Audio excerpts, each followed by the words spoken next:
Welcome to National Liberty Alliance's weekly call. Today is June 3rd, 2024. We broadcast live every Monday from 9 p.m. to 11 p.m. Eastern Time. If you're listening live over Rumble or YouTube or another network and you would like to ask a question or make a comment, you can go to nationallibetyalliance.org and click on our weekly call for instructions to join us by phone, app, or browser. If anyone would like to email a question, you can send your questions to questions, that's plural, questions, at nationallibetyalliance.org. Please support our business partners. You can find their banners on the right-hand side of the website, of which the proceeds go to support NLA's effort to save our republic. Also, please support NLA by donating $5 a month or more. Click on a donation tab on the top right-hand side of our website. Okay, we're going to pick up with our scripture reading. We're in the Gospel of John. We're picking up tonight on chapter 19. The Gospel of John, chapter 19, read by Alexander Swarby. Chapter 19. Then Pilate therefore took Jesus and scourged him. And the soldiers platted a crown of thorns and put it on his head. And they put on him a purple robe and said, "Hail, King of the Jews!" And they smote him with their hands. Pilate therefore went forth again, and saith unto them, Behold, I bring him forth to you, that ye may know that I find no fault in him. Then came Jesus forth, wearing the crown of thorns and the purple robe. And Pilate saith unto them, Behold the man. When the chief priests therefore and officers saw him, they cried out, saying, Crucify him, crucify him. Pilate saith unto them, Take ye him and crucify him, for I find no fault in him. The Jews answered him, We have a law, and by our law he ought to die, because he made himself the Son of God. When Pilate therefore heard that saying, he was the more afraid, and went again into the judgment hall, and saith unto Jesus, Whence art thou? But Jesus gave him no answer. Then saith Pilate unto him, Speakest thou not unto me? Knowest thou not that I have power to crucify thee, and have power to release thee?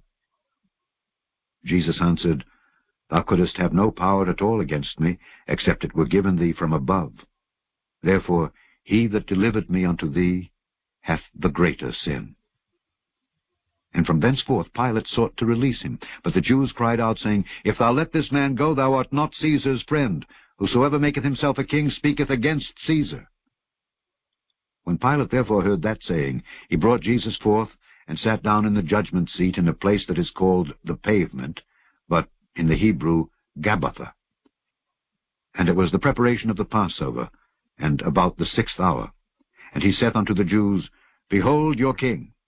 But they cried out, Away with him, crucify him. Pilate saith unto them, Shall I crucify your king? The chief priests answered, We have no king but Caesar. Then delivered he him therefore unto them to be crucified. And they took Jesus, and led him away. And he, bearing his cross, went forth into a place called the place of a skull, which is called in the Hebrew Golgotha, where they crucified him, and two other with him, on either side one, and Jesus in the midst. And Pilate wrote a title, and put it on the cross, and the writing was, Jesus of Nazareth, the King of the Jews. This title then read many of the Jews, for the place where Jesus was crucified was nigh to the city, and it was written in Hebrew and Greek and Latin. Then said the chief priests of the Jews to Pilate, Write not the King of the Jews, but that he said, I am King of the Jews. Pilate answered, What I have written, I have written. Then the soldiers, when they had crucified Jesus, took his garments, and made 4 parts, to every soldier a part, and also his coat. Now the coat was without seam, woven from the top throughout. They said therefore among themselves, Let us not rend it, but cast lots for it, whose it shall be. That the scripture might be fulfilled, which saith, They parted my raiment among them, and for my vesture they did cast lots. These things therefore the soldiers did. Now there stood by the cross of Jesus his mother, and his mother's sister, Mary the wife of Cleophas, and Mary Magdalene. When Jesus therefore saw his mother, and the disciples standing by, whom he loved, he saith unto his mother, Woman, behold thy son. Then saith he to the disciple, Behold thy mother. And from that hour that disciple took her unto his own home. After this, Jesus, knowing that all things were now accomplished, that the scripture might be fulfilled, saith, I thirst. Now there was set a vessel full of vinegar, and they filled a sponge with vinegar, and put it upon hyssop, and put it to his mouth.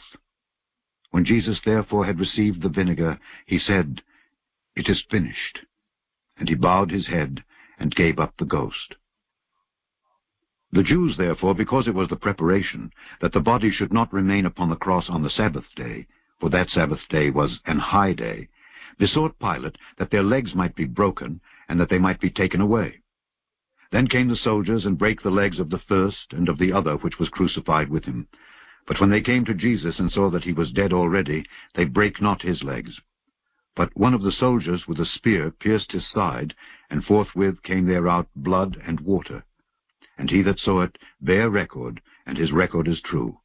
And he knoweth that he saith true, that ye might believe. For these things were done, that the scripture should be fulfilled, A bone of him shall not be broken. And again another scripture saith, They shall look on him whom they pierced. And after this Joseph of Arimathea, being a disciple of Jesus, but secretly for fear of the Jews, besought Pilate that he might take away the body of Jesus. And Pilate gave him leave. He came therefore, and took the body of Jesus. And there came also Nicodemus, which at the first came to Jesus by night, and brought a mixture of myrrh and aloes, about 100 pound weight. Then took they the body of Jesus, and wound it in linen clothes with the spices, as the manner of the Jews is to bury. Now in the place where he was crucified there was a garden, and in the garden a new sepulchre, wherein was never man yet laid. There laid they Jesus, therefore, because of the Jews' preparation day, for the sepulchre was nigh at hand. Okay, Ken, do we have any questions tonight or any announcements? Yes, we have several. Yeah, go ahead, Jan. Okay, the first one is, hello, on July 6th, I have a hearing where I will be contesting a ticket I was given by a California Highway Patrol officer for exceeding their speed limit. I recorded the incident and explained to the officer that I was a sovereign being traveling to and fro in my personal vehicle, not conducting any sort of commercial business. I refused to sign the ticket, and the officer threatened to have me arrested and have my car impounded. I've learned a lot, but I don't have the level of nomenclature that I would like to have when I go into court next week. Can you please assist me with explaining to them that I'm aware that they are committing fraud against me? I will not be participating in the theater production. I know not to cross the bar and not to respond when asked if I was representing my all-caps legal fiction name that I was assigned at birth. Okay, that's the end of that? Yeah, that's the end of that. Okay, well, first of all, you're doing a lot of things that I think is wrong. The cop doesn't understand anything, and he's only going to do what he's told. And some of these people, some of these officers will get upset with you, and who knows what could happen. Like he said, he may threaten to arrest you. So there's no need to bother with trying to deal with the problem with the officer that is trying to give you a ticket. I always thank them when I'm done, but I'm very polite with them. More often than not, they don't even give me a ticket. But let's say half the time I might get a ticket, and then I usually write a paper challenging jurisdiction. There's been times when they never even responded after that and didn't get no court date and all just fell away. There are times when they pulled me in and it was easier for me to pay the ticket. But I decided not to pay the ticket anymore. I'm in the middle of something right now, and I've been sharing this on some of the paperwork. So if you go up to nationallibertyalliance.org under today's issues, come down to NLA Monday Open Forum videos, and you come down a bit, you'll come to Monday Night Open Forum for 4/29/24, traffic court follow-up. Now, if you come, I think it's maybe 2 Mondays before that. I know earlier we did. Here it is. If you go to 4/8/24, which is probably the first one you want to watch, and we focused in on how to deal with village, towns, and cities and counties, particularly the courts, but also dealing with the problems. So the first one you really, well, I'm sorry, one before that is the one you want to watch. It's 4/1/24, the town, village, traffic, and administrative courts. You could deal with, no matter what the code violation is, you could deal with it the same way. So if you watch this, you'll get a lot of information on that. You'll also be shown where you can download some paperwork that you can make your own and file with the courts. And I have a series of paperwork. As a matter of fact, I do have another one that I do want to share because I moved my case into the state court for cause. And I'm not going to be sharing that tonight, but there are some other things I want to look at and discuss tonight. But maybe next week, if we have the time, I'll do another one on traffic court. So again, 4/1/24, and the other one you want to watch would be, let's see, Monday night open forum 4/29/24, which is a traffic court follow-up. And if I can get to it next week, I'll put another one up, and it'll be another follow-up. And I'm just posting the responses and how I respond back to them. There is no way for them to respond to prove that they have jurisdiction, because it's a challenge of jurisdiction is what it is. They cannot prove it. And in their own courts, they'll claim that they can, and he'll just say, or she'll just say, whatever the judge may be, you know, I decided to have jurisdiction, so let's move on. I've had that done to me, and I've seen other people have that done to them. So you don't really get anywhere with that, but you do have to start your challenge in that court first, and then move it into state court. The other thing you need to do, and this is extremely important, I know in New York it's definitely a requirement. You cannot move a case when you're challenging in a town court, and this is their rules anyway. They're not real rules. This is what they make up. It's not the way it should be. But in any event, they'll claim that unless you came in under special appearance, you cannot challenge jurisdiction. And whatever strategy or philosophy or logic that they use to make that claim, it's irrelevant, and I have no clue. But in New York, they do have statutes where they talk about this in the state courts, that if you don't challenge jurisdiction, if you don't come with a special appearance, and you need to come with a special appearance anyway. Special appearance is for the purpose of testing the jurisdiction of the court, and in this case, it's the personam jurisdiction. They do have subject matter jurisdiction for commercial code violations, but they don't have subject jurisdiction over the people, and that's how you can win in court. Now again, you're up against evil. We're going to see where they're going to go here in New York with my case. Worst case scenario, I'm going to have to pay the fine. Otherwise, they'll remove my license. Not that I need a license to drive, but my position in court, if they were to make a claim or anything, well, I've got a license because I have driven commercially, and I might drive commercially again, so I keep it. And also, other than that, it's a good form of ID. Everyone will accept a driver's license as a form of ID for whatever you're doing. So for those two reasons is my claim on why I have it. But right now, and if they would ask, well, why'd you give it to the cop? Well, he asked for it, and I didn't think it was wise not to, because he's ignorant of the law. No one teaches him anything. They do nothing except for what they're told. So, and that's the bottom line. But anyway, go watch those videos, and you'll get a lot of detailed information. And like I said, hopefully next week I'm going to follow up on another paper that I filed in the state court. Okay, next question, Jan.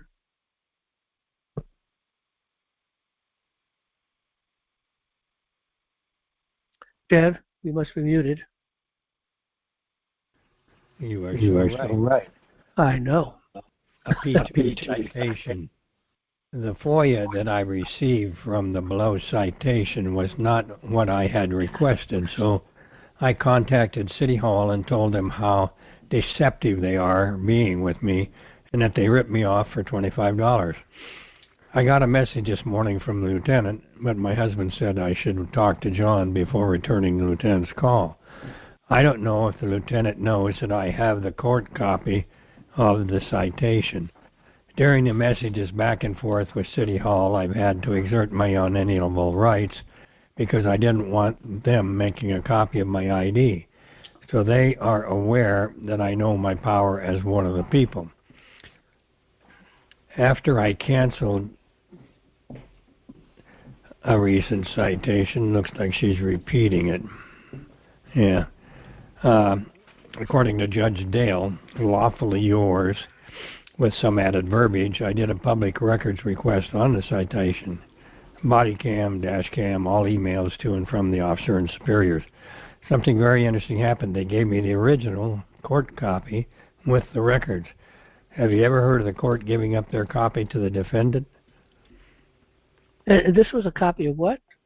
The court records. Well, they don't exist no more. There's no more to pursue because they have no paperwork to even schedule you, if that's what they actually did do. Yeah.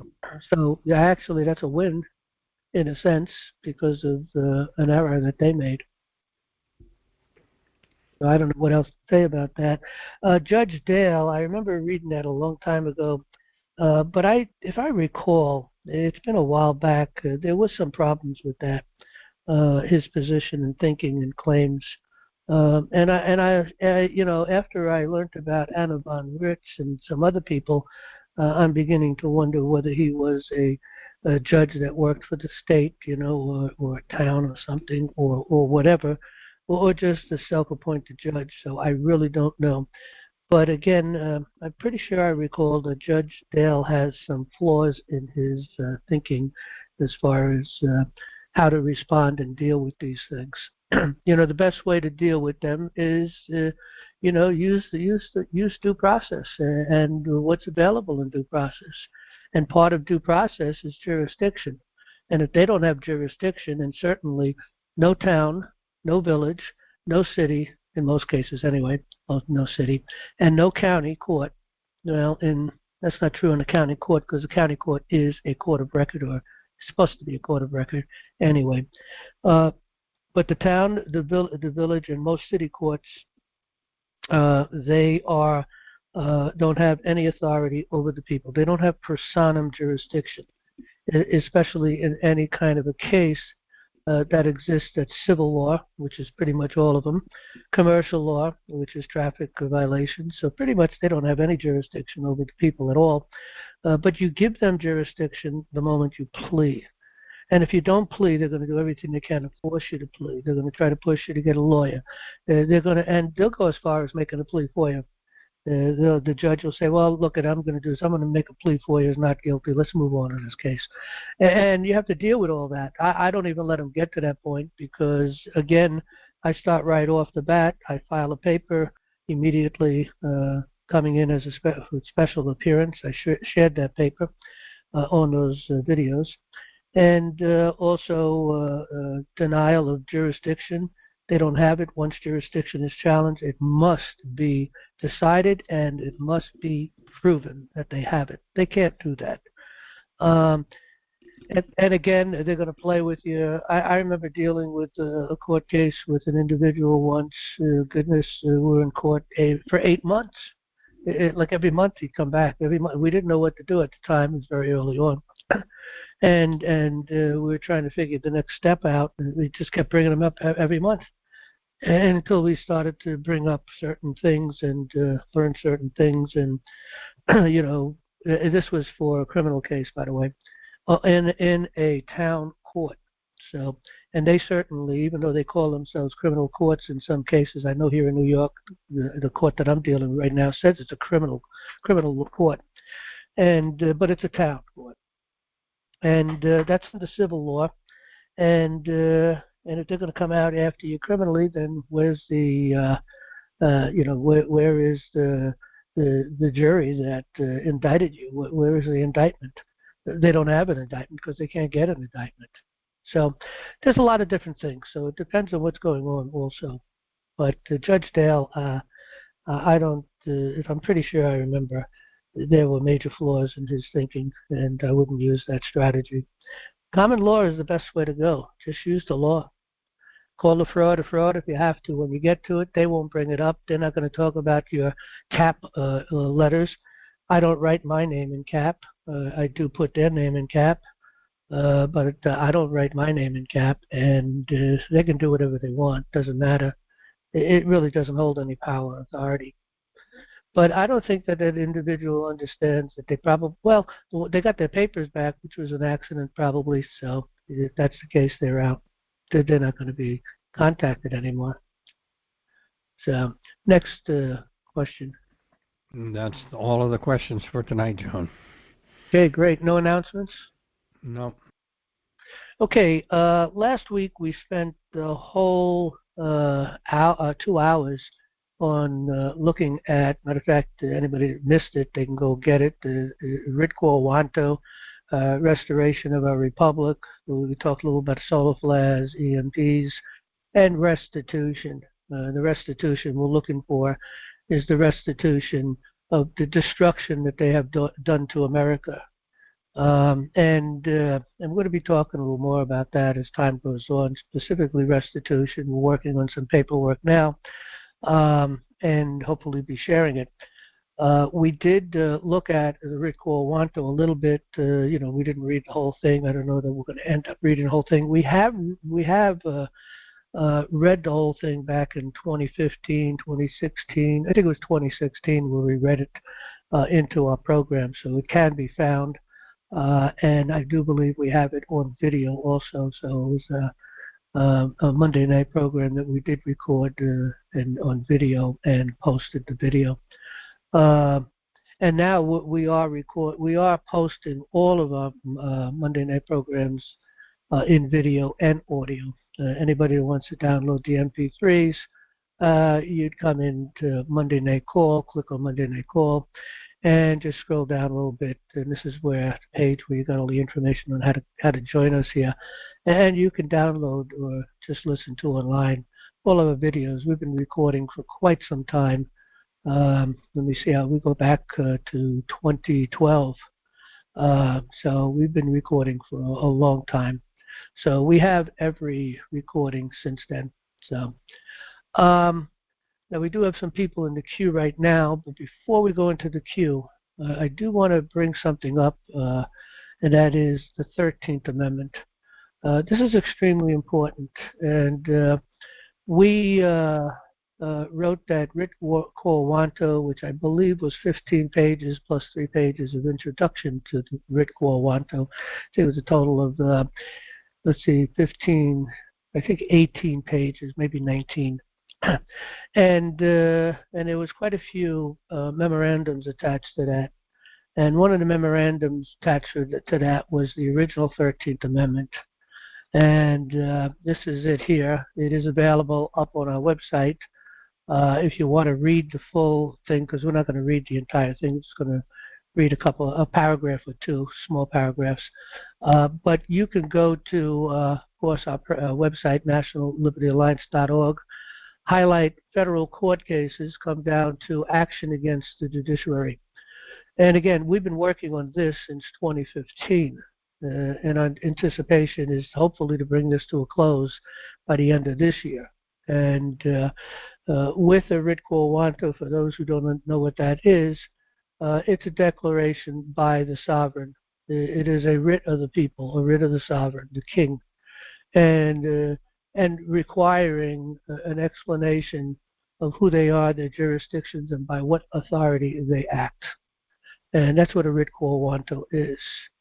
If you don't answer a Writ Quo Wanto within a specific period of time, and I think it's a very short period of time if I recall, I'll have to go back and look, but I think it's 7 days.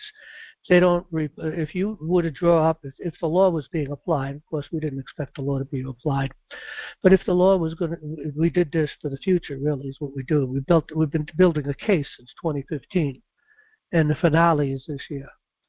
But if a town does not respond to a Quo Wanto within 7 days, or an individual holding a particular office, or any of these agencies that are directly related to the people, they do not respond, they cease to continue. They have to forfeit their office, their position, or whatever the case may be. So it's a very powerful paper. Now they got rid of the writ quo wanto by the sovereign, the writ mandamus, and numerous other writs. All the sovereign writs they got rid of, at least on the federal level, and the states all followed through with the same thing that the federal level did, because our whole judicial process is totally corrupt. And but the federal rules of civil procedure, which has nothing to do with me, I always make that point when I go into the court, has to do with you guys maybe, but nothing to do with me. Can't apply that upon me. But in Rule 60, well, Rule 2, they abrogated the common law. Of course, they can't do that, but they think they can because of our ignorance. I speak to myself first, but I'm no longer ignorant. But because of our ignorance, they've done whatever they wanted. People think that a judge rules in a court case. The judge cannot rule in a court case. They don't have the power or the authority to make any decisions about you.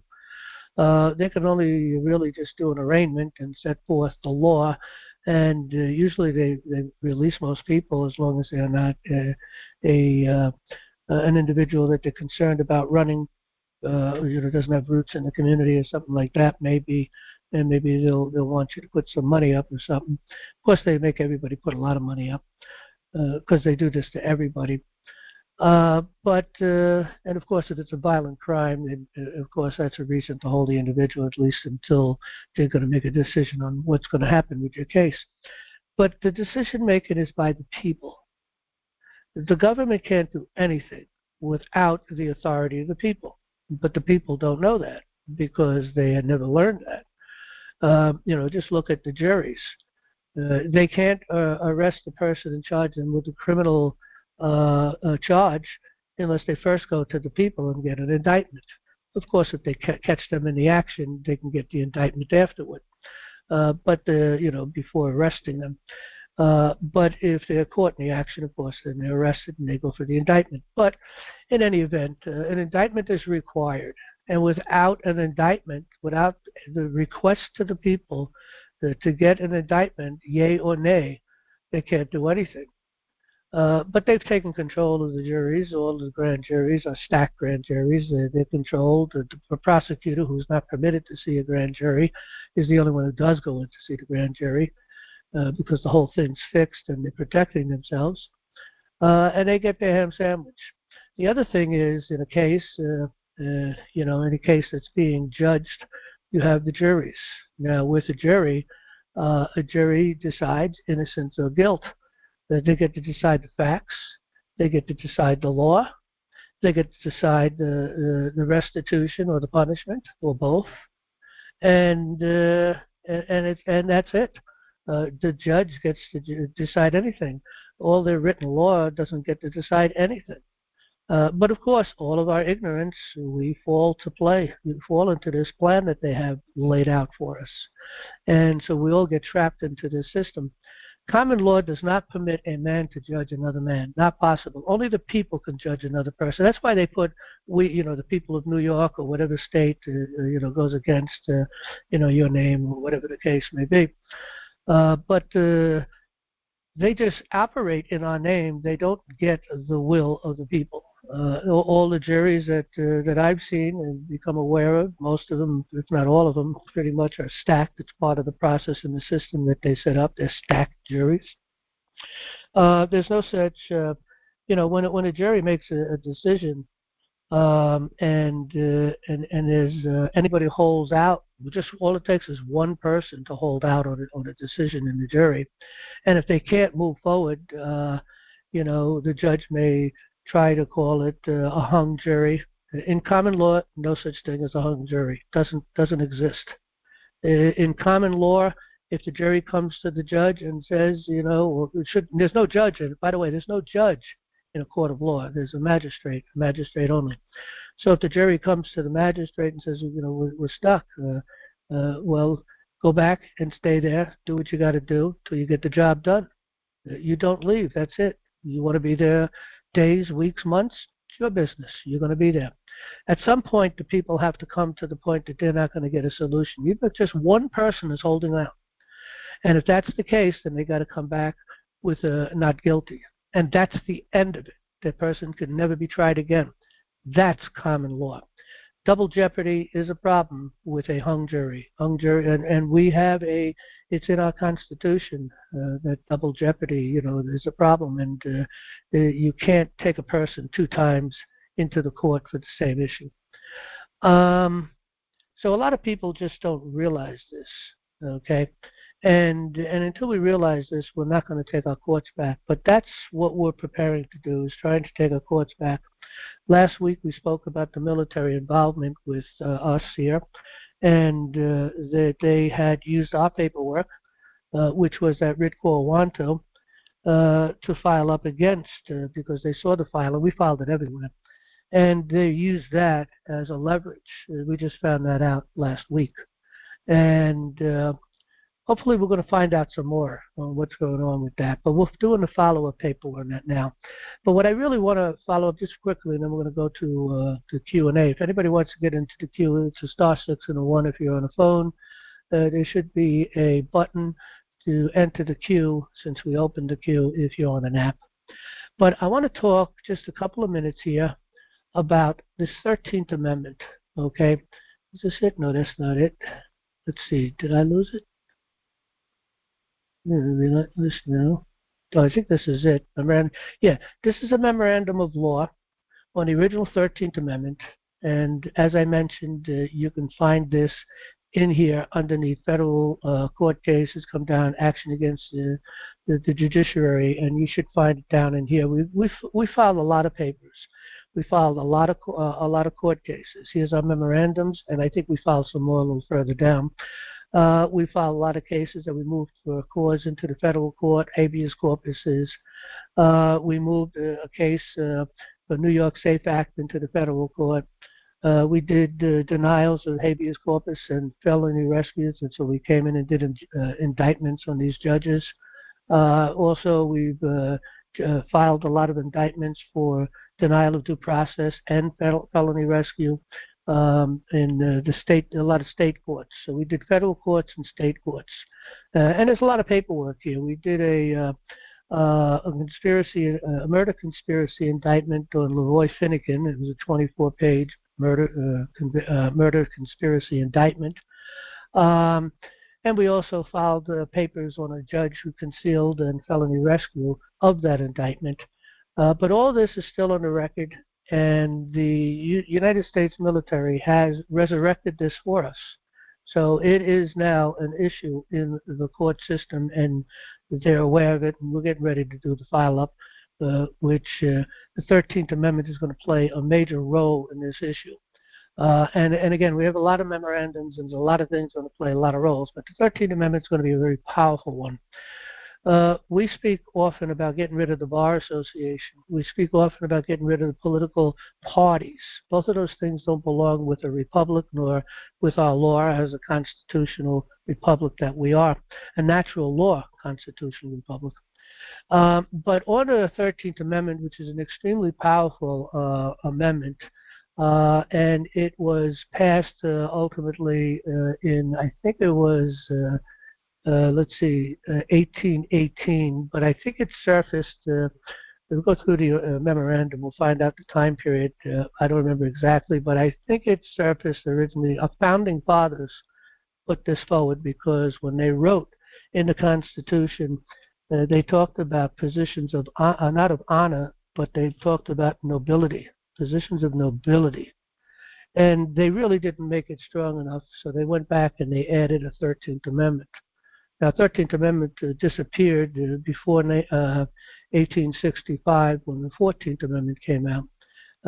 So it just kind of disappeared. Well, we have plenty of proof that it actually existed. And here's what it says, okay? Now, remember, a position of honor is what, in the case of bar attorneys, is an esquire. Esquire is one step below a knight. So they have positions of honor. They're called esquires, and it's part of the bar, the BAR, which is the British accredited registry. We have the ABA, which is American registry, but it is underneath and brought together from the British, so it's part of a foreign process. It still leaks back to the British registry. And here's what it says. This is very short, really a statement in the amendment. So it's a very short amendment. Amendment 13. If any citizen, and make note, it's a citizen, any citizen of the United States shall accept, claim, receive, or retain any title of nobility or honor, that's an esquire, or shall, without the consent of Congress, accept or retain any present, pension, office, or emolument of any kind whatever from any emperor, king, prince, or foreign power, and this is a foreign power, it's a foreign court, it leads right back to England, but even if it didn't, it's still a foreign court because the courts right now are foreign courts to us. They're Babylonian courts. They're not courts of law. So any office of emolument of any kind, whatever form, any emperor, king, prince, or foreign power, such person shall cease to be citizen of the United States and shall be incapable of holding any office of trust or profit under them or either of them. And that's it. It's a very short amendment. Our founding fathers put this in. They missed the mark on the original. I know on the original, so this is my here it is. Let me see if I can find this quick enough on the original Constitution, what the clause they put in here concerning. So I think it's, it's Article 1, I think it's Section 9. I think you're right. Article 1, Section 9, maybe Clause 18 or so? Yeah, oh yeah, here it is. No title of nobility. Say they missed, one of the things they missed here is title of honor. Okay, that's why I think they came in with the 13th Amendment. No title of nobility shall be granted by the United States, and no person holding any office or profit or trust under them shall, without the consent of Congress, accept of any present, emolument, office, or title of any kind whatever from the king, prince, or foreign state. Now, they expounded on that because they realized that was a problem. Our founding fathers had a major problem with bar attorneys, the British attorneys that came into the colonies and trying to enforce their civil law and try to destroy our common law. And that started actually in the colonies back in 1750 and continued. But it got really bad, really hardcore when the revolution was starting to brew. And after the papers were written, after the Federalist Papers, the debates and everything took place, and the Constitution was actually written and was put out, they realized that they forgot something. Then there was probably a lot of things going on in the courts, a lot of problems with the bar, and so on and so forth. So they wrote this up and they put it into the law, and so it is the original 13th Amendment that disappeared. Now, they took the 13th Amendment, which dealt with slavery, and the 14th Amendment really needs to be combined. They both came out at the same time, but they divided it so that they can separate and make a different, get rid of the original 13th Amendment. But there's lots of records, and a lot of the state records, it's all over the place. We do have all of the different documents that we have accumulated concerning where this is actually found. In the records of many, many states and many, many different places. So this plays an important role. Once this is applied, because we're going to apply this in our next, it's going to be a demand. We're coming by memorandum, and we're going to demand that every officer of the court remove themselves from the bar immediately, or they will cease to be citizens of the United States. And we will deport them because they're no longer citizens of the United States. Probably they'll have to go to jail for a while first, depending on the crime. They may end up on the end of a short rope because they're all guilty of treason. The question is to what extent are they guilty of treason?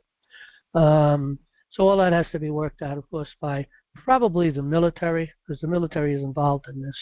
And so most cases, because it's ultimately an attack on America by enemies foreign and domestic, so it's going to be dealt with probably by military tribunals, in opposed to court tribunals. But we're putting a lot of different things together to try to bring us back, open the doors of justice. And again, a lot of the positions that we're going to be building and making and demanding is written up in memorandums. We're going to be writing a couple more memorandums probably to add to this. But you can start to get a glimpse of what we're doing, again, by going to the under federal court cases come down to action against the judiciary. So this is an indictment on the court system, and it's not just the federal court system, because all of the state systems, they also followed suit with what the federal judiciary had done, and we have to turn things around. But that's going to take a little time. Okay. With that, again, if anybody wants to get into the queue, we do have a few people in the queue. *6 and a 1 if you're on a phone, and again, click on the button that says enter the queue if you want to ask a question, make a comment, offer a correction, whatever the case may be. So we'll take our first caller on the mic here. It looks like Mike. You got the mic. What state you're from? Hello, John. California. I talked to you a few times before. Okay. Mike from California. Go right ahead. Yeah, this is regarding my concealed carry without a permit case. I think I'm ready to move to federal court for denial of due process. I just wanted to get your opinion on it. My last court date, the judge told me my jurisdictional challenge wasn't worth the paper it's written on. The court assigned me previously a public defender, which I objected to, entered a plea of not guilty for me, which I also objected to. So that's where I'm at. I'm not getting anywhere with the state court, which I didn't expect to. So should I? Excuse me. What court is this? A state court? Because I don't remember. Yeah, State Court of California. That's right. Okay, and there's an indictment. I have not seen an indictment. I've asked to see it. They just ignore me. Okay. Pretty much tell me it's none of my business. Very quickly. You got a good cause. Move to federal court very quickly. Then you may be able to win in the federal court because you're not really going up against the status quo on the one end, and on the other end, the U.S. Supreme Court ruled not too long ago that anybody can carry a weapon. Mm-hmm. You don't need a permit to do that. Right. So make sure you get. I don't recall exactly where that case is, but you should be able to find it. Just search it out. I'm sure I can find it reasonably quickly, but not right now. I'd have to go searching a little myself, but I'm sure I have a copy somewhere on my computer. I don't know whether actually that court case. When I get a hold of it, I'm going to post it up. Under, let's see, maybe under federal courts, I think where it is, we have, landmark Supreme Court cases. Okay, so I'm going to move that one when I find it up here onto this page. So I'll try to do that during the week. But you should go find that case. Remember, make sure, did you take the course, Court Access in the Common Law? Yes, I did. Okay, because in that course, it'll teach you how to move a case to federal court for cause. You got to be very, very careful, very specific. You got to make the point that you didn't make well, it doesn't matter on a state court anyway because they do have jurisdiction over you, so you don't really challenge the jurisdiction. But you can talk about being transferred or transported into jurisdictions unknown when they brought these things up, because I'm sure you made clear to them that you have an unalienable right to carry a weapon. The Supreme Court already made that clear just recently, and you're just exercising your right and so on and so forth. Now, you got to be careful when you move into federal court for cause. You want to go after the individuals. You do never want to go after the state. You don't want to go after the county. You don't want to go after some agency or any of those things, because the law is already there. So whatever they've done, when an individual steps outside of their authority, they're no longer protected by that which gives them authority. And so you want to sue the individual in their individual capacity. You've got to make that clear. You're not going to sue the state. You're not going to sue the court, because the court should have done the right thing. It's the individuals abusing their authority. So you're going after those individuals that stepped outside of their authority and abused it. Okay. So you should have decent results probably in a federal court. And if you don't get it the first time up, then you do the appeal. You move your way up. You'll get it, especially if you can get up into the Supreme Court. You can maybe at least get heard by one of the Supreme Court justices, because each one of the Supreme Court justices, oversees certain districts, federal districts, and you should be able to at least get your court case up to one of them. Hopefully you don't get left in the socialists up there in the federal courts. And I don't think on the federal courts, that you have to stay within a particular jurisdiction that you might live in. They go shopping judges. And I've heard from others that and I don't know this as a fact, but that you can really bring your case before any of the justices you want, whatever districts that they're covering. So, but I'm not too sure on that. Okay. Okay, well, I will check that out, and I'll look for that the case that you have posted and run through the process. I certainly appreciate your help as always. Okay, appreciate the call. Thanks. Thanks, John. Okay, take our next call, and we only got about 4 people in the queue. So if anybody wants to get into the queue, star 6 and a 1 on the phone, and hit the button if you're on an app. Okay, we're going to talk to Anthony from West Virginia. How you doing, Anthony? Anthony, you got the mic. You've been unmuted.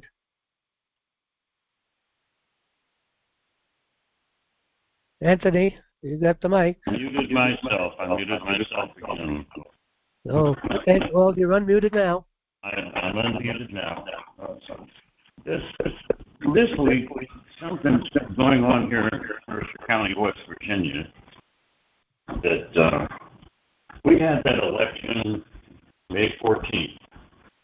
And on our election ballot was a levy, a school levy. We have some concerned citizens here, and hopefully these are people I told you about a couple of weeks ago, and I'm hoping that a lot of these people will. They're acting like they're committees of safety, but they're not really part of us yet.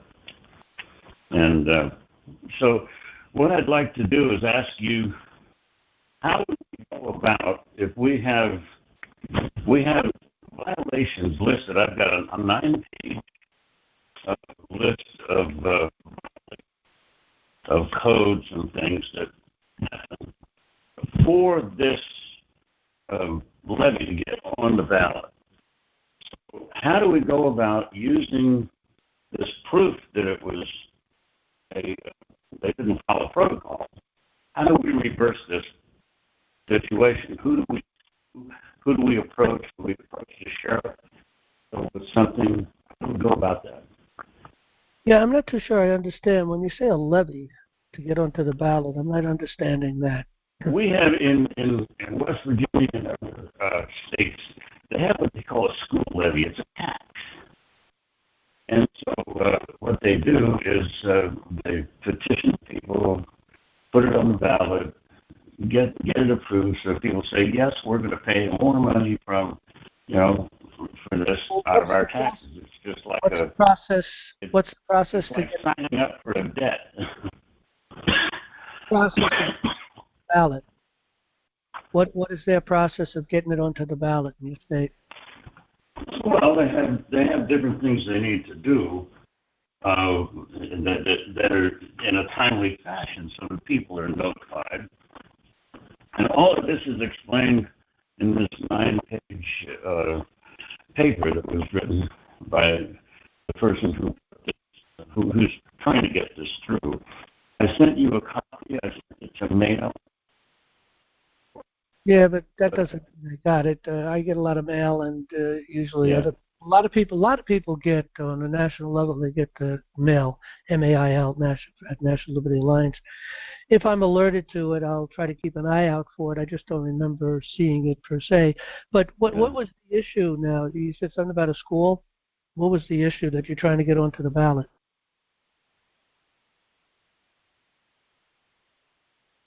Am I misunderstanding you? I don't know if we lost Anthony or I'm lost. I'm talking. I'm still here. Did I Oh. lose you? Yeah, I'm still here. I'm talking. I'm still here. What exactly are you trying to get onto the ballot? What is the point that you're trying to get onto? Off the ballot. Off the ballot? We want to get this off the ballot. We already voted for it. It was a fraudulent thing that it shouldn't have even been on the ballot. Rules were broken.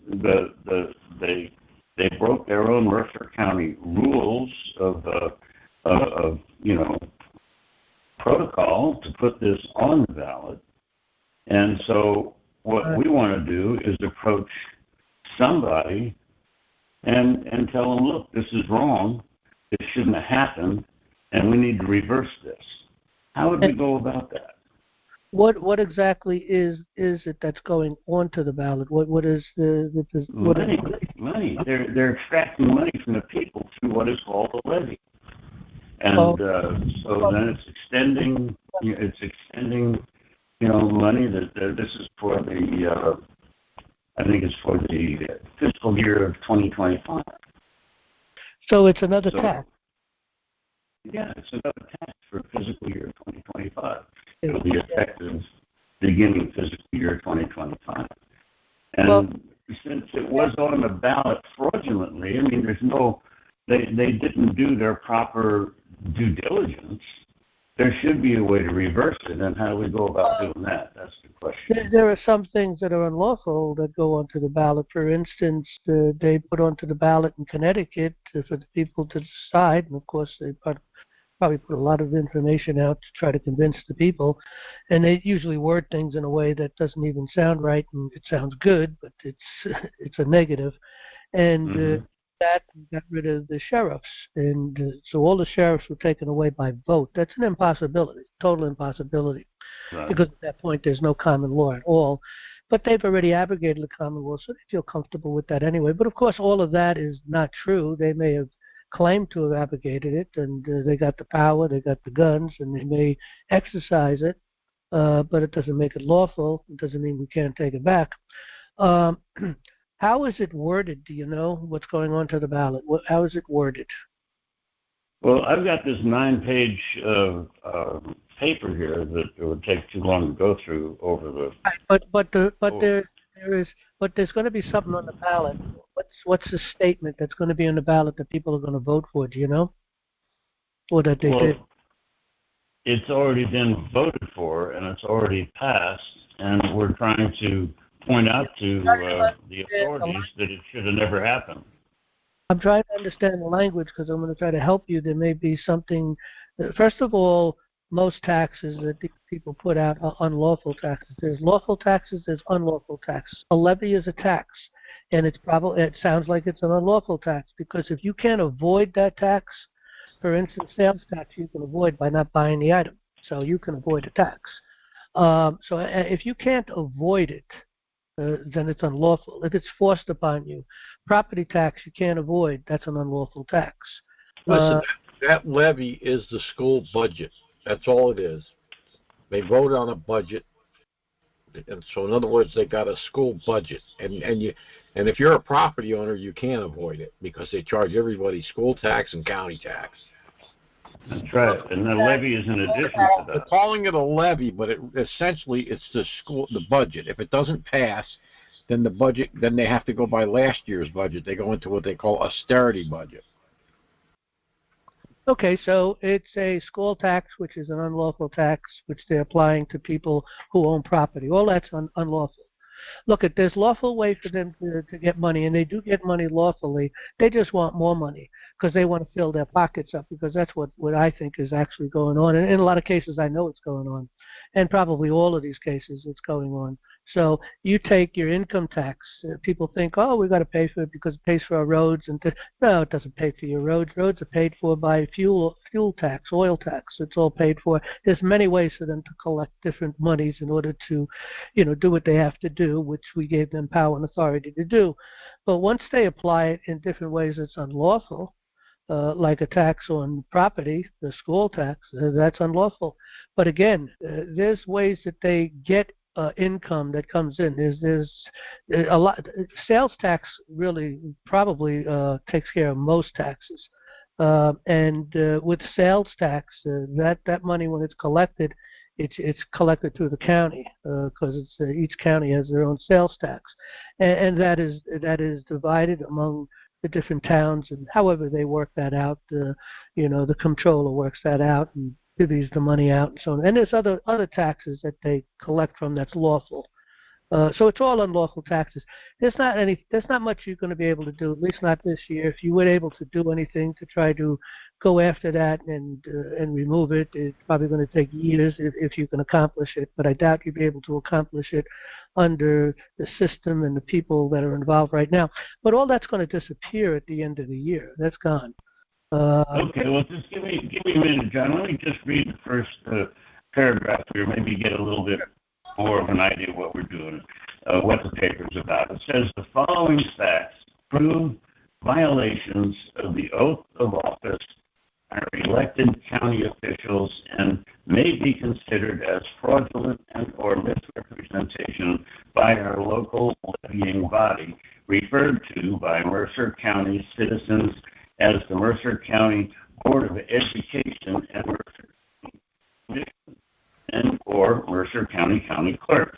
As stated in the following West Virginia Code 11-8-16, what order for election to increase levies to show vote, required amount, and continuation of additional levies, insurance of bonds. Then it goes down and it lists 7 things that need to be done, and an order needs to be put forth.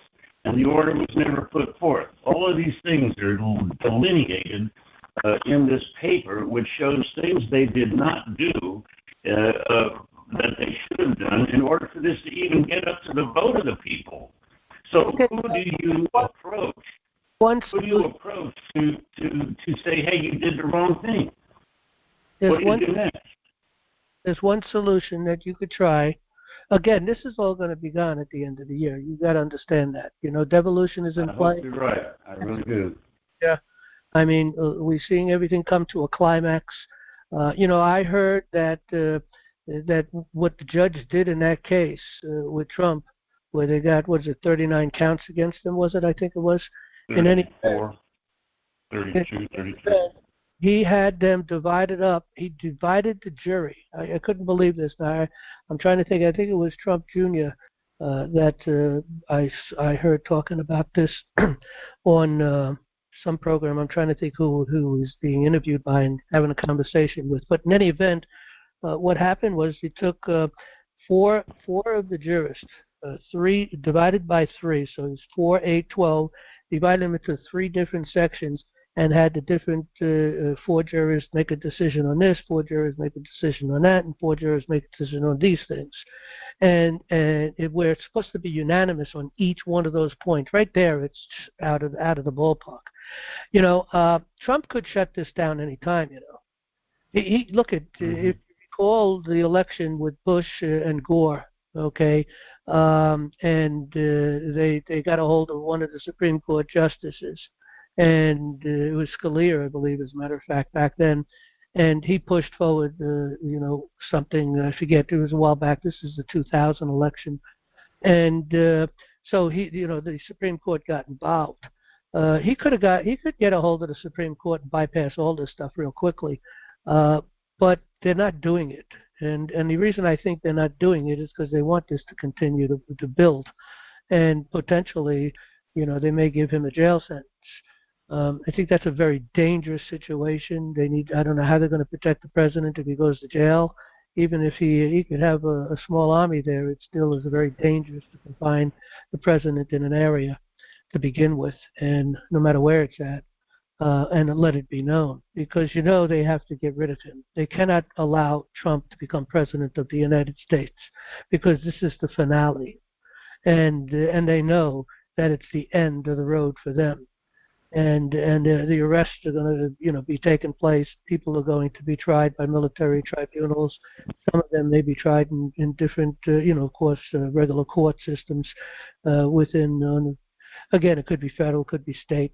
But again, all that has to be worked out. But there's so many, it's so big, it may all be decided by military tribunals because this would take years and years and years to deal with all these people. I think we're probably dealing with 1 million people. No doubt hundreds and hundreds of thousands of people. Gerard, do you know if there's a number out there of how many potential indictments at this point where we're at? It's a lot.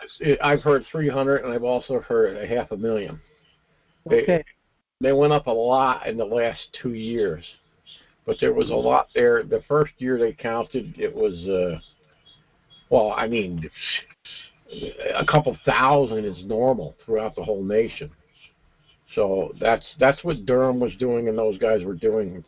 I think when they were doing those investigations, they were writing those indictments. Yeah, in 2017, Q said trust Sessions. I still trust Sessions. Remember, there's a play going on. They got to make people look like they're on the other side, or they dropped out, or whatever the case may be. I also believe Barr is still on the good side. I think he also is kind of sacrificing himself to a position that people hate him because they think he betrayed the president. But I think that was part of the game here, in my opinion, anyway. And I think there are still Sessions may still be active, okay, behind the scenes, still working out indictments. Who knows? I don't know, but some people are still out there doing it. If we're up to almost 500,000, potentially speaking. But beyond that, with the 500,000 indictments, you can rest assured there's probably going to be 1 million people totally pulled together. This goes down to every level, right down into the towns. Right. That's why there's so many, because they're coming into the counties. Yeah, it's huge. This is a really big thing. And then they got lots of useful idiots. You know, you can find them online when people ask them questions about, what's going on. You support Trump or Biden, and people who support Biden, and then they can't give a reason. Why do you support Biden? Or they can't answer any questions because they're literally ignorant to the whole system of what they've been talking about. They've just been programmed. So, but those people are just useful idiots. It's not that they've necessarily done anything unlawfully. They're just dumb. But in any event, you Isn't can. there anything that we can do as a committee of safety to eradicate this kind of behavior? I'm trying to tell you how to deal with this. You got to. There's one way you can deal with it if you want to do it now. It's going to be gone at the end of the year. But if you want to put your time into it to deal with this now, you could bring it into the court right away.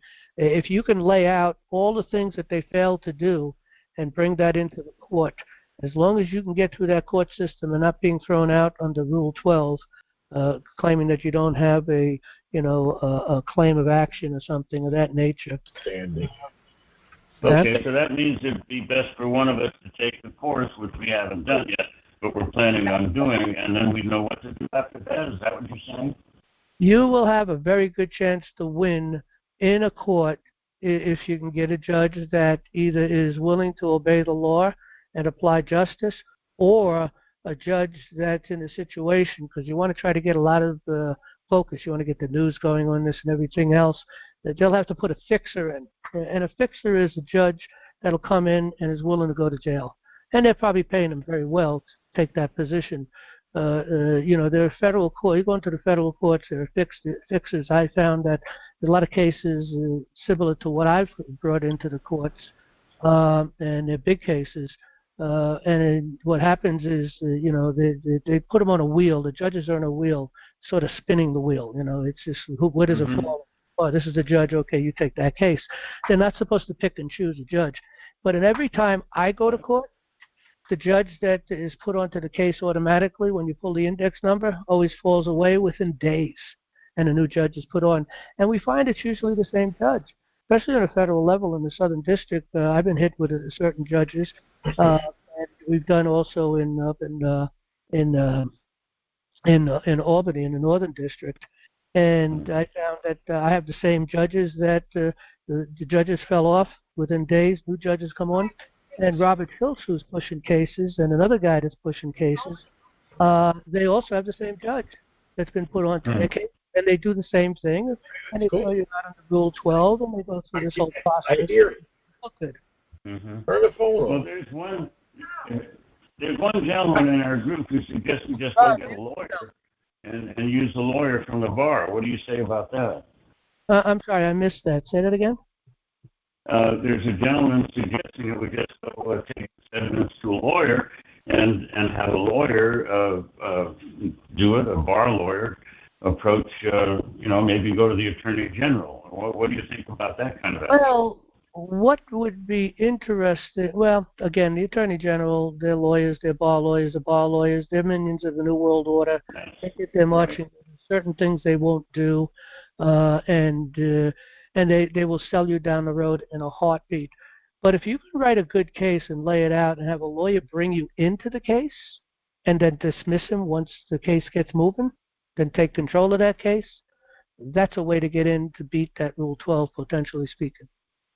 Okay, so the best thing to do if we want to pursue this is to take your course and then put a case together and maybe run it by you, see what you think. And well, then that's absolutely true. But remember, it depends on the individuals taking the courses. Someone who's really a go-getter, someone who is we got some sharp people, and the one that's leading this is a real go-getter. Okay, well, if you got someone that's a real go-getter and he prays 4 hours a day. Okay, but you got to get someone who rips things apart, comes to an understanding. He does that too. And it's a 90-hour course, okay?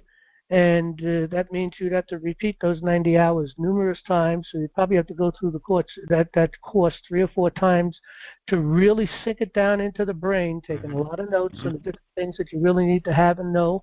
And then you could be pretty good at this. You can go through it slowly, but if you're really going to do something to try to get this done before the end of the year, they're going to really have to do a deep dive and spend their day, every day working on this to get the knowledge that they need. It also has to be an individual who's interested in this subject matter. I find law fascinating. I don't find civil law fascinating. I find the civil law bores me to tears. I reading codes and different statutes and trying to understand law for different things, whether, there, for instance, on the federal level, there's 57 different jurisdictions plus law, so there's actually 58 jurisdictions. And but each one of these codes, these jurisdictions, apply to a different thing. For instance, USC Title 14 deals with the Coast Guard. Okay, so but all this is boring to me, totally boring. I fall asleep trying to read this stuff. I go through it, I skim through things and look for things that I have to really come to an appreciation, which is on very little. USC 18 I know a little bit about, of course it's important.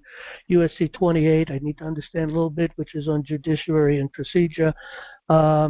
And what is the other one? 26. Again, that really bores you to tears, but you're able to get to these things very quickly because we have search engines and we can do keywords and we can discover the meaning of the words and find the game and go down their rabbit holes, so to speak.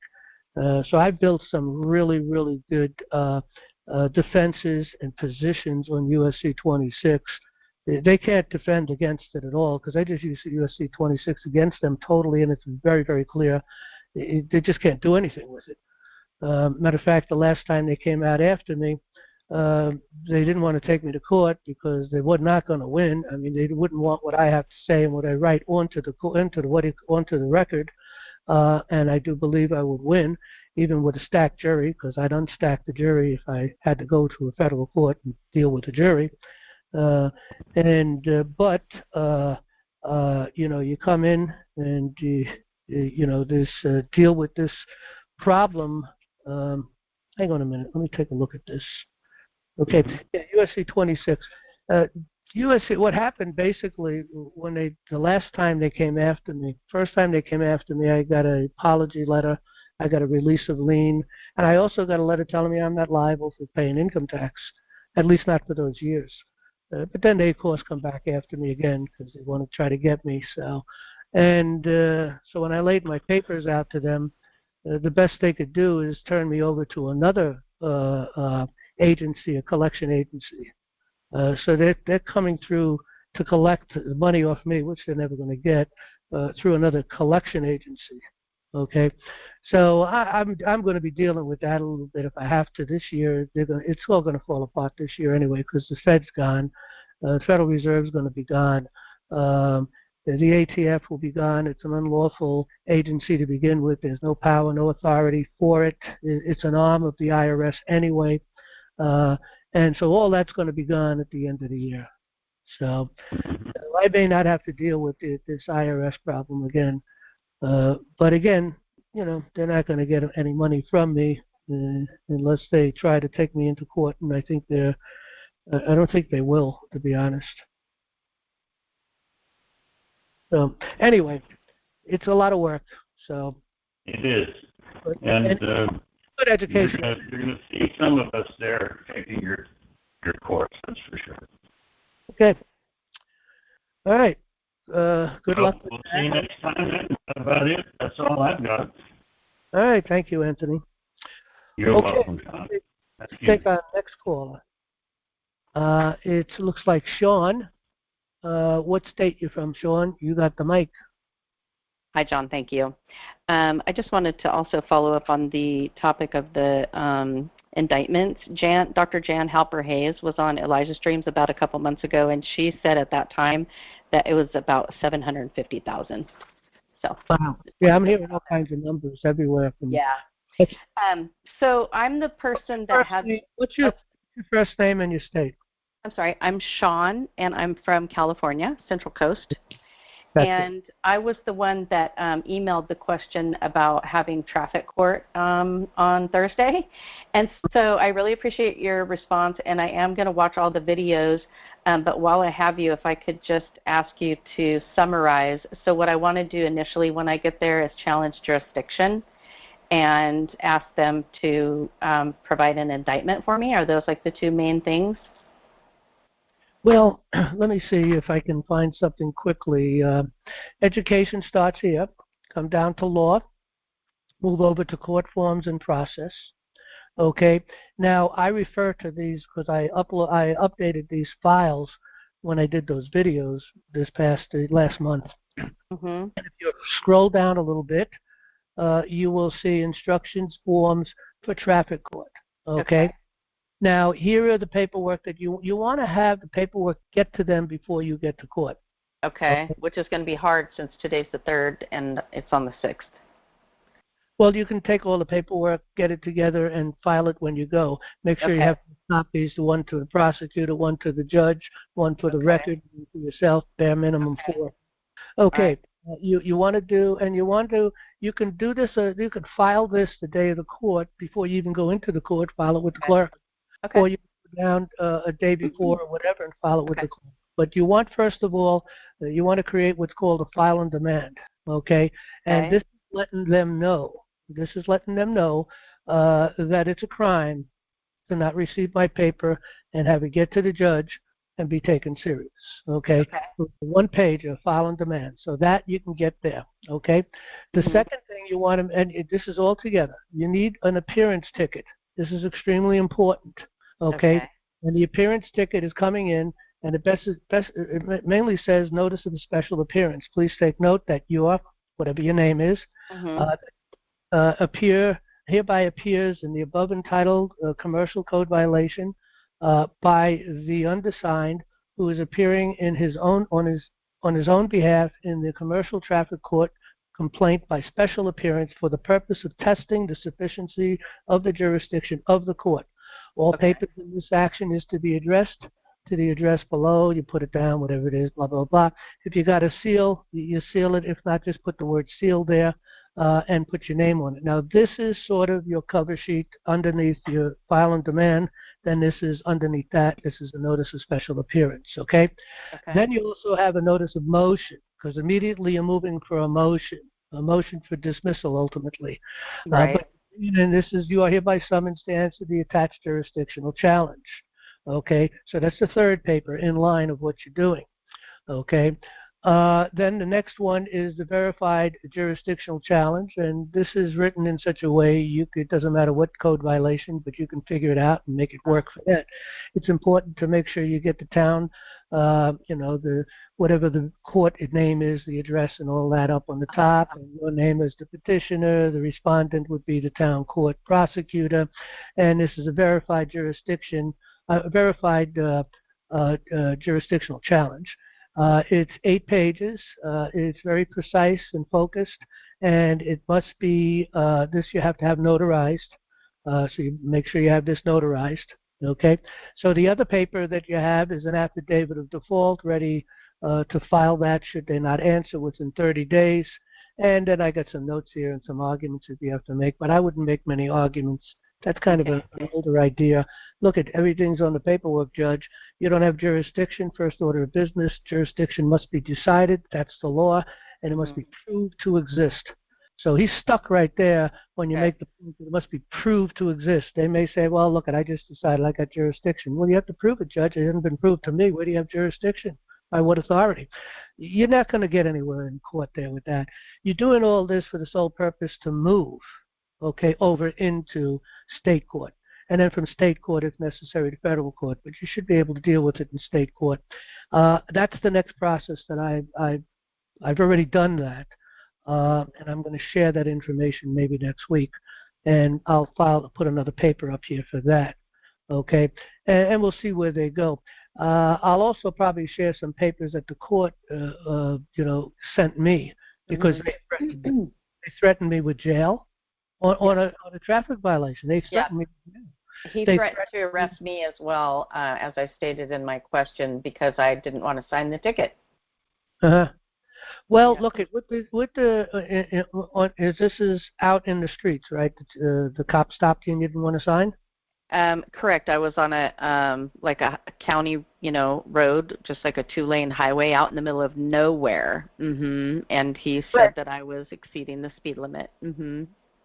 Okay, well, look, here's the thing. Here in New York, I've never had to sign for a ticket. They just give it to you. I always say thank you, goodbye, because I'm nice to the cop because he's totally ignorant. He hasn't got a clue. Right.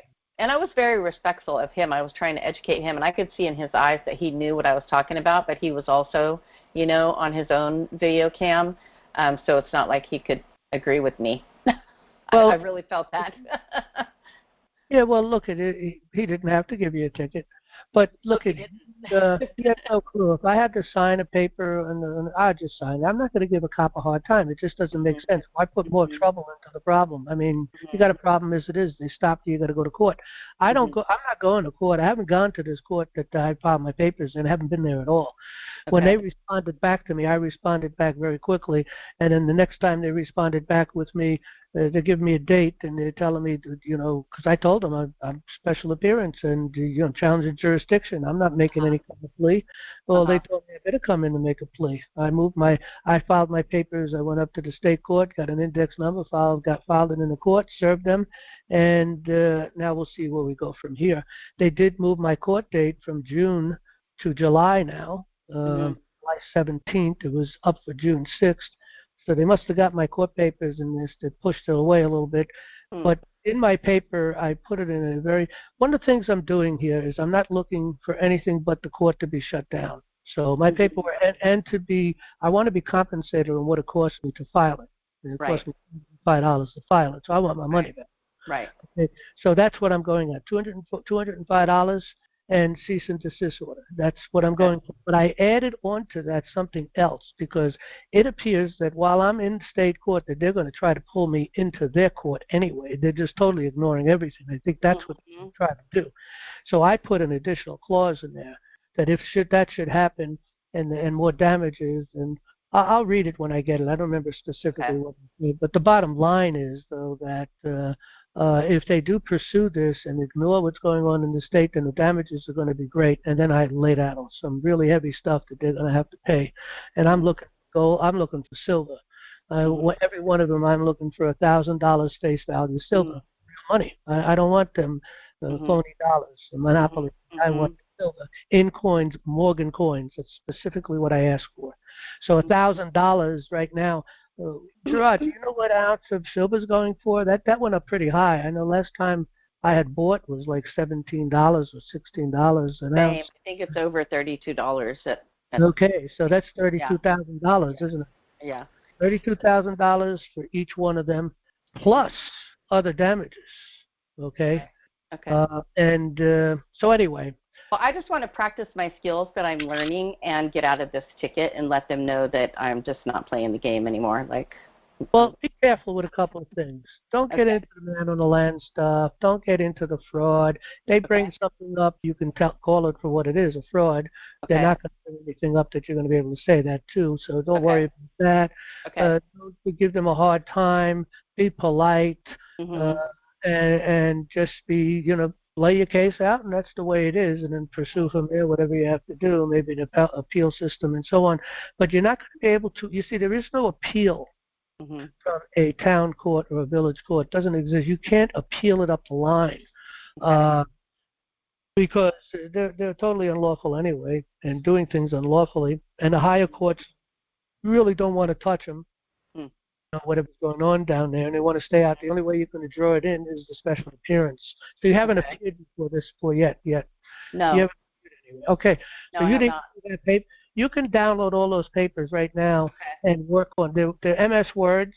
So just click on the button to be able to do what you got and edit them.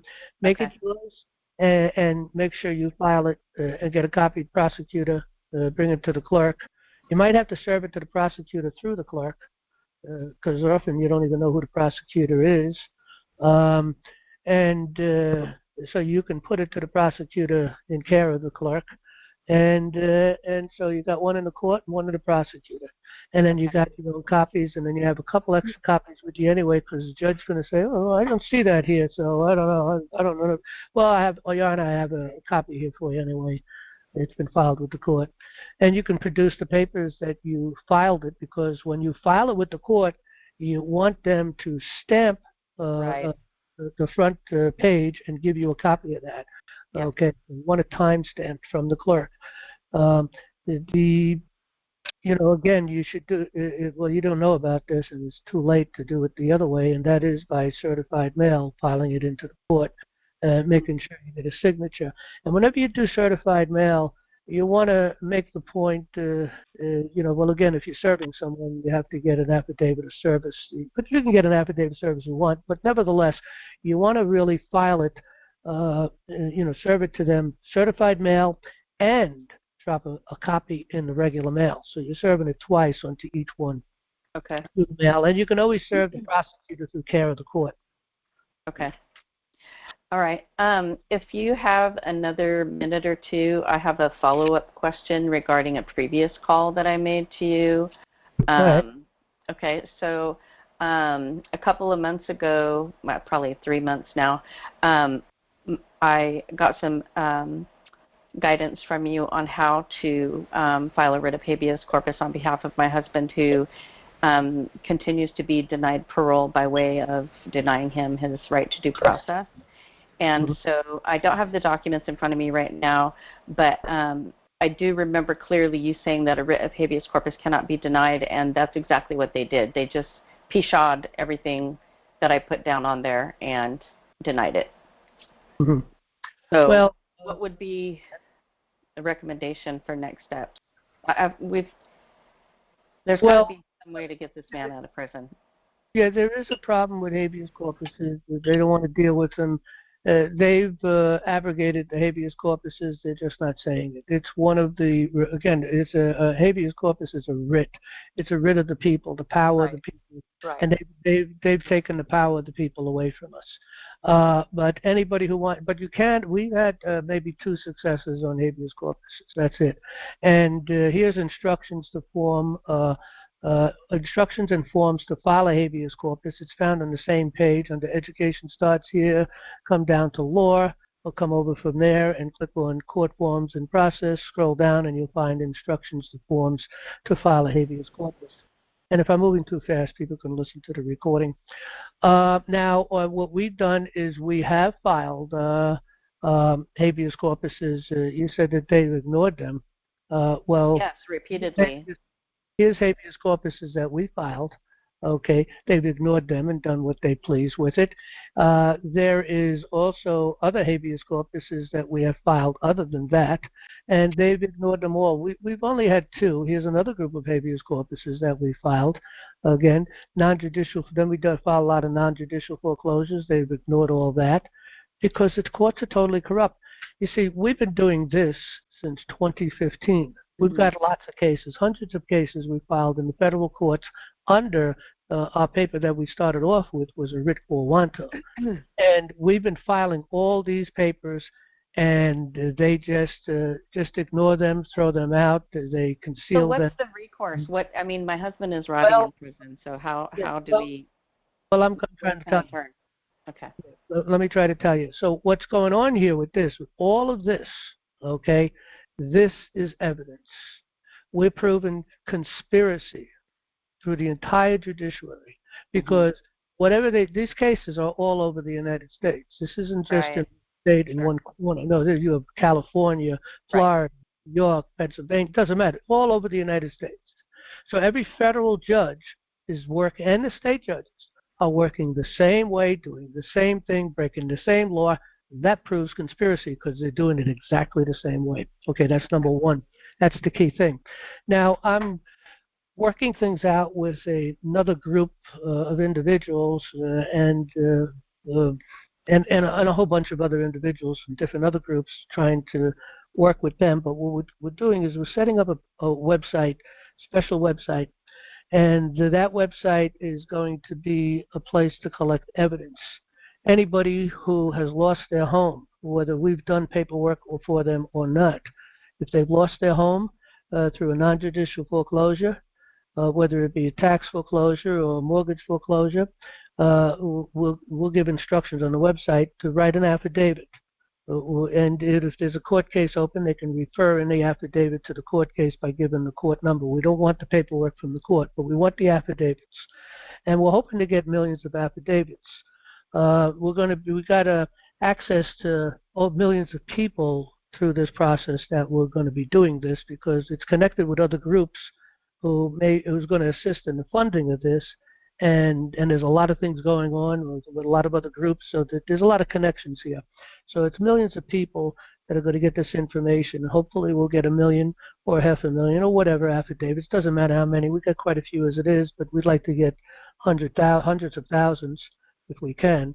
And all of that is being pulled together for our finale paper. And the finale paper is a mandamus, which we're going to apply in that the law, which we're going to apply the 13th Amendment, that all bar attorneys must cease and desist their relationship immediately, and anyone who fails to do so ceases to not be a citizen of the United States, and we demand that you'll be deported. We'll deport them.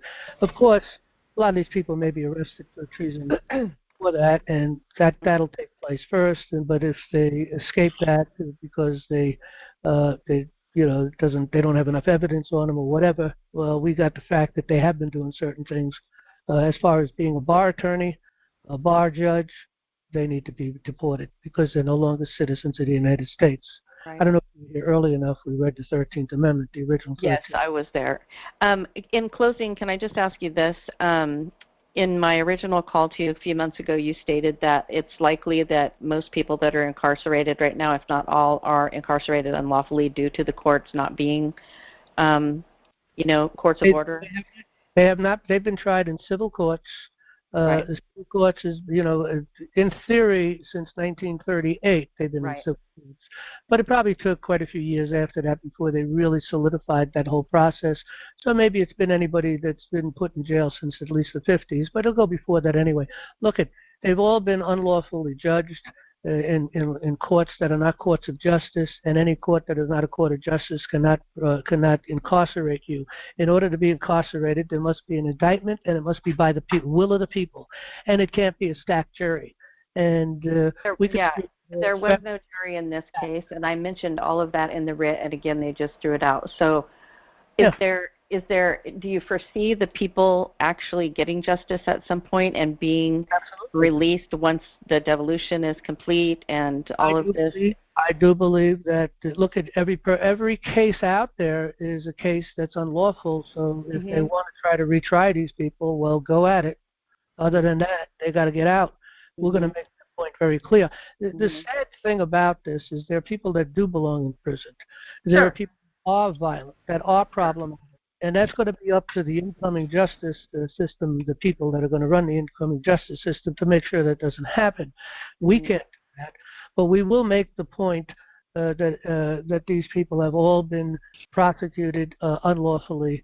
They've been in jurisdictions unknown, civil law, criminal law. Well, criminal courts are not courts of record. They're not under common law. You don't have your rights to the Bill of Rights. Constitution doesn't apply because they made all this stuff up. Right. Okay. Thank you. Okay. Thank you. Okay, next caller. Ross, you got the mic. Go right ahead, Ross. Hello, this is me. My sister, I was talking with my sister-in-law today. She said repealing the 17th Amendment will never happen. What? Repealing what? My sister-in-law said that would never happen because the state legislatures were willing to give up the right over appointing United States senators. Yeah, well, I understand. Look, if people find, I make a lot of claims that people find hard to agree with or understand or think that it's not possible. And I understand that through ignorance. And again, I speak to myself first because I was just as ignorant as anyone else. And I still have some ignorance, of course. We all have ignorance. I mean, we can never know it all. But nevertheless, here's I'm going to make statements. There's no doubt in my mind or heart that it can't be accomplished. It will be accomplished, I believe. Okay, just going to take some time. I think it's going to happen very quickly on the other side of devolution because we're going to make positions that cannot be argued or denied against. You can't write a paper and deny the facts that we're going to lay out. Now, here's the statements I'm going to say. Two-party systems got to go. They will be eliminated. They have to be eliminated. Our founding fathers are clear on that. I'm going to make that. I've already made that case, but I will be making it in the court. Okay, so Republicans, Democrats, gone. Look, people get elected into a position to represent the people, not to participate with party, whatever they're doing with the party, to come together collectively, because that's only the right against the left, back and forth, nothing gets done. Look, you get elected, you go and you represent the people. That's who you represent, not the party, not a position. You're representing the people.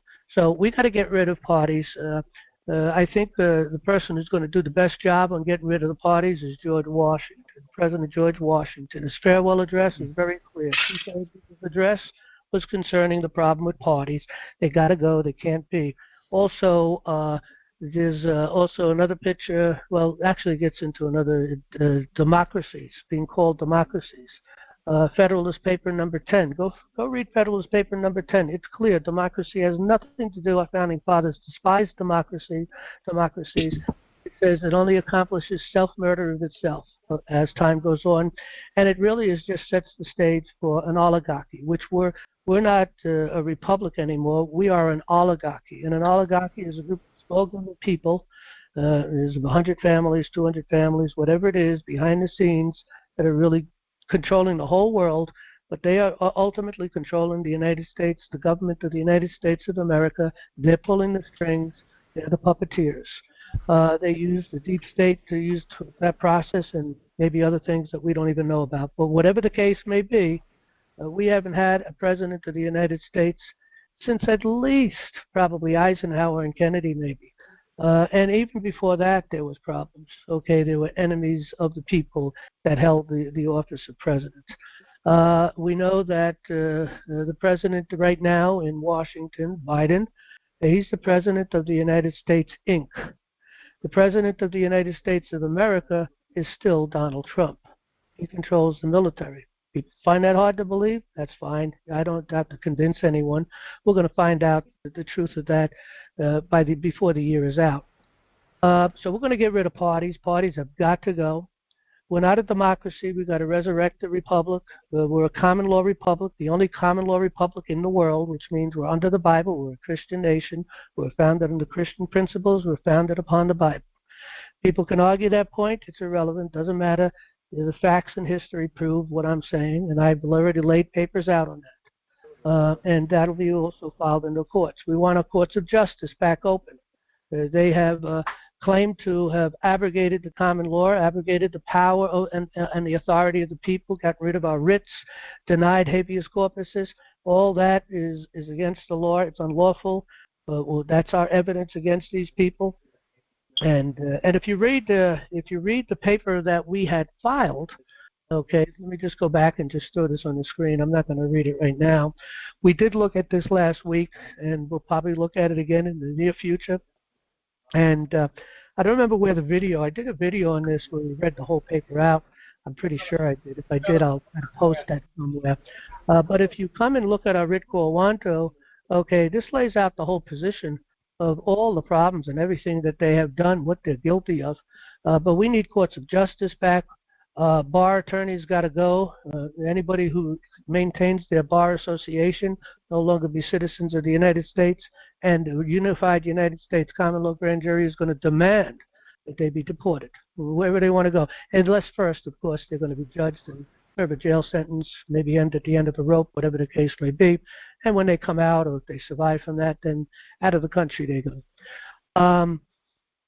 As far as lawyers are concerned, generally speaking, same thing for them. If you're a bar attorney, you're going to have to give up your, they call it a bar license, but your relationship will be deported.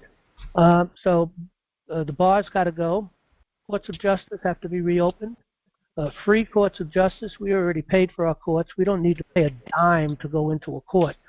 Corporations maybe need, and I would agree that a corporation should pay a filing fee, an index number, an RJI, request for judicial interventions. I call it interference, but they call it intervention. So we should be able to do those things totally free of charge, just because we're the people. We pay for the building, we pay for the computers, we pay for all of their salaries, we pay for all costs, any overhead, everything, the electric bill of that building, everything. We already pay for that. Why are you charging us money? Okay, so anyway, courts of justice must be reopened and available to the people. These things must be taught in school. Children should know by the time they come out of high school, they'll be able to go into a court of law and defend themselves. And many, many other things. They should know civics. They should understand who we are as a people. They should know their heritage, et cetera, et cetera, et cetera. So all of these things is what National Liberty Alliance has been working on since 2015. Actually earlier than that, but we went into the courts in 2015, but we actually started earlier than that. We go back to 2012, I believe, is when we became National Liberty Alliance. And so we've come with a plan. Some people are impatient, and maybe we lost a lot of people over time because they think we're not going anywhere. They don't understand the plan. Maybe they're not long enough or listened enough to understand what we're doing. But we have a very deep, in-depth plan. And it was a patient plan, took time. We wasn't sure exactly how we were going to do things, but we knew basically it had to be done in the courts, it has to be laid out in the courts. And when Q came in on the scene, we understood at that point, which was 2017, we understood at that point what was going to happen and where we were going to head, that there was going to be a finale focus at some point in time. And we're working on that right now. Most of that is pretty much written up. We've got to work on that, but we're also getting out to more evidence. So anybody who's got a problem, a situation, you lost a home, you've been put in jail unlawfully, whatever the case may be, I'll be letting people know where they'll be able to file their affidavits, and justice will prevail. Remember one thing. I know recently someone told me the answer to this, and I just don't remember what it was. If you look at the dollar value or number value, okay, you got millions, billions, trillions, and there's what's the number after that? Does anybody remember or know? Millions, billions, trillions, and then something else. Quadrillions, quadrillions or something? Yes, it's quadrillion. Quadrillion. Okay, so quadrillion. This is what we're looking at. We're looking at seizing quadrillions of dollars at the end of the day here. Because as Trump said, when a diamond thief gets caught, you got to give back the diamonds. So all these people that have been living high off the land, that have been stealing money for us, all these families worldwide, all of these major corporations, they're all going to be seized, okay? And they're going to be sold off, and the benefit was going to go to the people.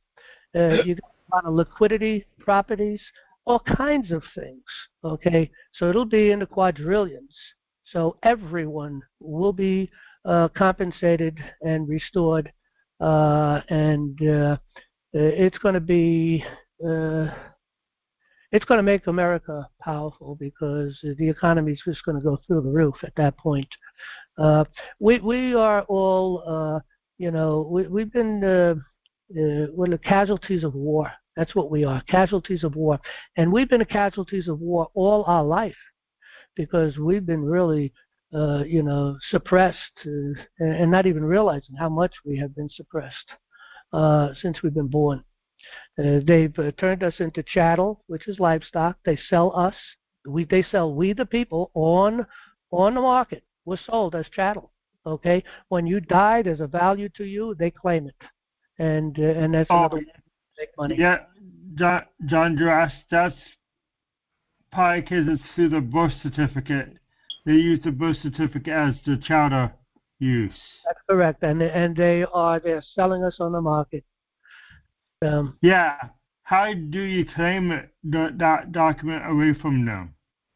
Well, it's called a SESQ account. Everybody, when you're born, there's a SESQ account created, and you have a certain value. And as you live life, your value goes up. And I imagine, depending on what you do for a living, your value becomes higher and higher in different areas. I really don't know how all of that works, but I presume that might be the case. But what was your question there about that, Ross? How do you claim it? Oh, you don't claim nothing. No. You don't claim nothing. It's going to be seized control. Money will be given back to the people. Look at this. They robbed it from us. I should be a millionaire. I really should with the work that I've done, the jobs that I've done.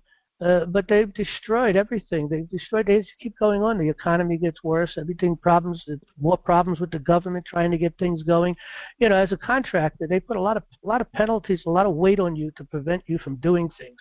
Especially if you're in, if you're out there really building out subdivisions or building buildings like Trump did and high rises. I mean, there's a lot of bureaucracy, a lot of problems, and a lot of people don't survive through the big jobs. So, John Josh, I think with the you know what the foundation of wealth creation is? The foundation of creation? No, I mean wealth creation. I'm not understanding what that. Say it again. Rough create. What is it? No, wealth. It's wealth creation. Roth? WEALTH.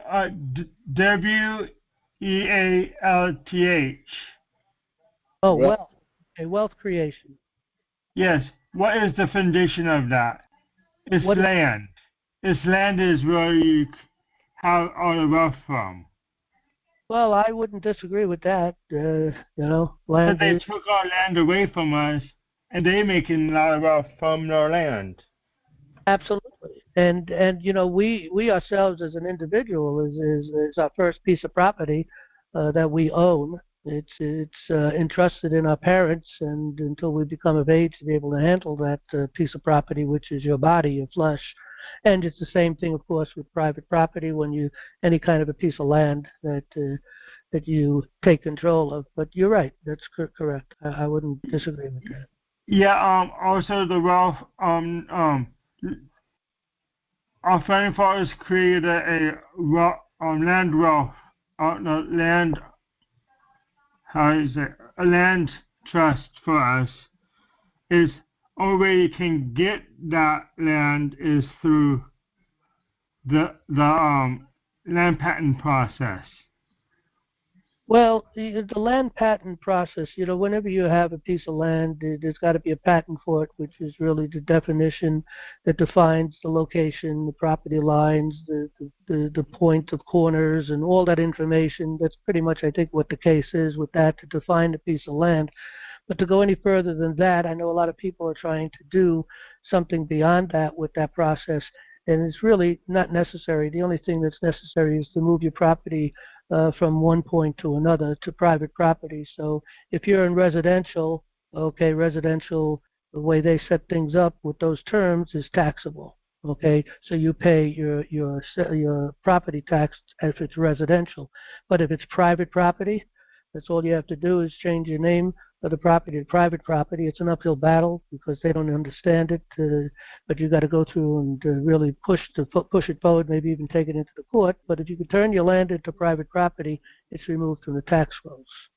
That the land patents, I think it's because you have to buy the acquire purchase of public lands, then it becomes private property. Well, when a piece of property is subdivided and sold, it's already patented. In other words, all the property lines are already established. It's written up, and there are locations wherever your land is, where there are certain markers, and they relate off of that, elevations and all kinds of information. All of that is established, and that ultimately, in my understanding, really is the production of the land patent, which is putting all that together. But that's already done. I was a general contractor. I did a lot of developments, all kinds of developments, subdivisions, worked with people who are investing money to build these subdivisions, developers. And one of the things you do is you break the property up. The piece of property is purchase, which already is patented. When you break it up into subdivision, each piece is created on its own parcel, and a patent is created. So it's already there, really, the information necessary in order to. Oh yeah, I think it's just you have to pull it forward, not really create a new land patent. Is you are pulling it forward, basically. Well, again, it's already defined. You just got to but the big thing is changing the name, residential or commercial property, which is the two major, things that they say. This is either residential or it's a commercial property, and that is all taxable, according to the way they set it up. You don't want to have a residential property. You want to change it to a private property. I mean, change it from commercial property, change it from commercial law under private law. Well, commercial is a problem. Maybe I never really looked deep enough into it. Thinking about a commercial property. Well, even with that, you can't really tax commercial property, but they do anyway. But you can. They want to make money.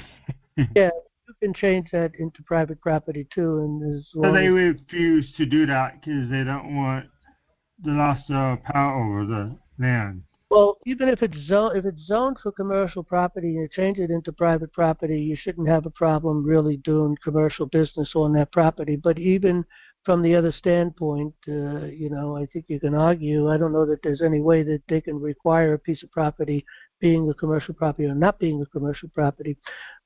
Developments could be created for the sole purpose for only people to have private property to live on. But that doesn't mean you can't run a business out of the home that you own, or even make a small building to have or whatever, a big building too, I guess, to do commercial business if you wanted to. Doesn't seem to make sense to be doing it in we'll call it a residential area, but you want to get it out of really being called residential and bringing it to private property. I don't think I'm knowledgeable enough to really make any more of a statement more than I've had on that. Basically, we need more help from people to help you research that kind of stuff. To what? What was that? To get what? To do what? For National Alliance to understand commercial law, to able to switch our property back to private property. Yeah, look, to do it should be simple, in my opinion. The clerk will refuse. That's the problem now. Yes, because you're saying this is my property, it's private property, I want it established and put down on the books as private property, period, end of subject. They will fight you tooth and nail, and I have never made a plan. Yeah, if they do that, they should go to prison because that's breaking the law. Well, yeah, they break laws all day long. They should all be in prison, in my opinion. I don't know of a judge that can survive what's coming up. I really don't. I think we're going to lose every single judge. I think we have to, unless you really find a judge that has been applying. But I don't think they can last very long. Remember, to be a judge, you have to be approved by the Bar Association. There is a requirement, and they're going to look deep into you. They know who they want to have as a judge and who they don't want to have a judge. They want to be able to control these people. So that's the problem. I don't know that there's a judge out there that can survive what's coming up. I think it's not the judge, it's the county clerk who's responsible with the land record. Well, it's that's true, and they're ignorant too, and yes. Yes. We need to train those people better on that. Well, first of all, we've got to train everybody better because we have to give a better education that teaches the common law and who we are as a people and what our heritage is. That's what we got to do in school. And I'm looking at the time. We got to be moving on. We've got a final point because we do have a few people in the. Okay. I yield. Okay. Thanks, Ross. Okay, we're going to have to move a little quickly. I apologize for that, and people come back next week, try to get in first early if you need more time, but let's see where we can get to now. It looks like we got Richard, I think is the name. What state you're from? Richard, North Dakota. Okay, Richard from North Dakota, you got the mic. Hey, just to follow up to the last couple of conversations we've had on this judgment that I have, and FHA and all that stuff. But anyway, I got a copy. I did get a copy of the judgment from the quicker court. All the documents that were supposed to be there, and there was a lot of things in there that I just jumped out at me. There's a proof of personally serving me. I thought that's going to be an interesting trick to prove, and it just by a sheriff's department, whatever did one of them. One of them was by mail, proof that they personally served me, and I circled personally. I was out of the state, out of the country. How can they? Could I challenge that even though the judgment, I wasn't there? I got no notices ever. All these notices they said they sent out, I never received a single. Was there someone at a place of business that you run that received it? Was there someone at your home that you were gone received it? Negative. Okay. The address that they had was a storage unit. And you haven't been served really, per se. It sounds like it, but it's a difficult battle to fight. But I would think that if they're going to say if they mailed it, I mean, I used to do this when I worked in the bank. If I got a judgment, I would kick Well, they have to. If they mailed it, they have to have two things. They have to have an affidavit of service. So you got to ask for that. Where's my affidavit of service? That I've been served. That's number one. If that doesn't exist, it's over with. Okay. There's an affidavit of service in there, but there's no proof that they mailed it. Well, that's the other side. What I did is I would do certified return receipt requested. That way I had proof I mailed it. Hold on. The affidavit of service, was that done by a lawyer? No. Wait. Let me look at here. Hold on a second. There's a couple of them in here. I have it here. See, if an affidavit is by a lawyer through the mail system, and they don't get certified mail, which they should get certified mail, because they're officers of the court, they hold positions of trust. And of course, we can't trust the lawyer. How can you tell if a lawyer's lying? His lips are moving. It's that simple. And that's exactly because lawyers are nothing but liars. It makes me sick to my stomach. Everything that comes out of their mouth is a lie and a twist, But in any event, if it's done by a lawyer, one of them was done by a lawyer. Yeah, so they're going to say affidavit of default. Yeah, they're going to say was served personally herein. There's no doggone way in God's green earth this was served personally. Well, if they have a date that they served personally, then you can turn around and prove that you weren't even in the country at the time. That's a whole different thing. But with that, we got to move on to the next person. We could talk more Okay. next week if you want. And But then, well, I just want another thing. If this thing is declared fraud, can it be dismissed without having to go through a judge, or does it have to go through a judge? well, first of all, you got to prove that you didn't get it. Unfortunately, it should be the other way around. They got to prove that they gave it to you. Okay, and if you were out of the country and they're claiming you were served personally, and you can show, look at this is the date they claim I was personally served. There's a fact I was over here at the time. There's no way that could have happened. The whole thing is a fraud. Got to start all over. Yeah. And that you should be able to get any judge to do. Not that they're going to do it. Well, yeah. Because remember, I think we have a few judges here that are still kind of. Well, the thing is that I went through the North Dakota Century Code, and they put down a list. They made a list of things that you had to do in the proof of service. 2 or more persons having a joint or common interest, blah blah blah blah. But if you haven't, they had in there that if you're going to mail the proof of service, it's got to be more than just somebody saying I did it. You know, like a certified. Yeah, that's well, what I had to do. Years ago, I got taken to court. They never got it. I said, well, it was mailed, and I documented what I did. Plus, I had a certified return receipt from the post office that it was delivered. Yeah, but it's got and this was for what? To file a motion or to file? It's a contract. It was to get judgment. Okay. Which was done. Okay.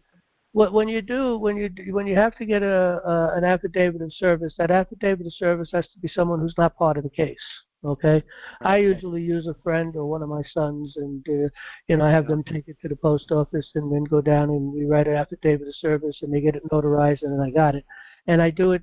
And here in New York, which is rarely pushed, but they pushed it on me a couple of times. I've learned from bad experiences. The school of hard knocks.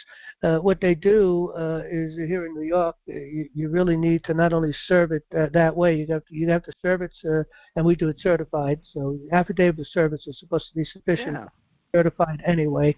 So we have the certification through the mail. We have the affidavit of service and then we also have in the affidavit, it's written up that it was both mailed by certified mail and just dropped in the mail, so it's mailed twice to each of the defendants. So see, the whole list on here. We got 3 more people. It says an information instruction for service to start a district court civil action. Declaration of service. I didn't get it. Declaration of service by personal delivery. Didn't get it. Declaration of service by mail. Didn't get it. Declaration of service by main petition. Didn't get it. Admission of service. Did not do that either. Admission of service. Did not have that either. I mean, everything on there, it was like it's a ghost all you got to do, listen, all you got to do is get an affidavit writing down the facts that you could never have been served because you were over here while they were claiming you were served over there, and whatever proof you can get, attach it to it, go down to the court, talk to a judge and ask him what you need to do with this. Is you have the power to throw this over, and because I don't know, you might be able to do it that way, who knows, but you may have to go in and actually file a paper and go through the process. But ultimately the judge should be able to deal with that really because that's unlawful. But I got to move on. One quick question: I need to know this. This thing was turned over from the bank, and the creditor was a bank, and it was a contract, a revolving line of credit, and it was given to an attorney firm, and then it was given to another attorney firm, and all this stuff. But the one thing I wanted to ask about this, and on the document itself that they did provide, I've never seen this document. In fact, the date of it of the form was 10 years after I actually had that account opened. All right, I can't discuss it anymore because we're out of time. If you want to talk some more, we'll have to do it next week. We got 3 other people here, and we just hit 11:01, and I want to close down. So, if you want, we can continue next week. All right. Okay. All righty. Thanks. Only going to spend a minute with each person, and again, hopefully next week get into the queue early. Jeff from PA. Hopefully it's something simple. Go ahead. Go on. Yep, Jeff. I'm a member of a committee of safety here in Allegheny County, Pennsylvania. Great. We do have a web Rumble channel, and you probably talked to our chairwoman, Roslyn. But if people want to visit that, it's paaccos.org. Just to show the example that we have an established and functioning committee of safety. We have a charter, we have a co-chair, we have a secretary and a treasurer, and I actually composed our first full resolution.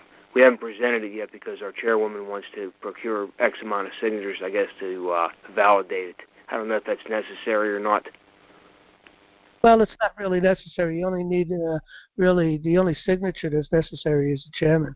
So you don't need to tell how many members or any of that stuff at that point in time.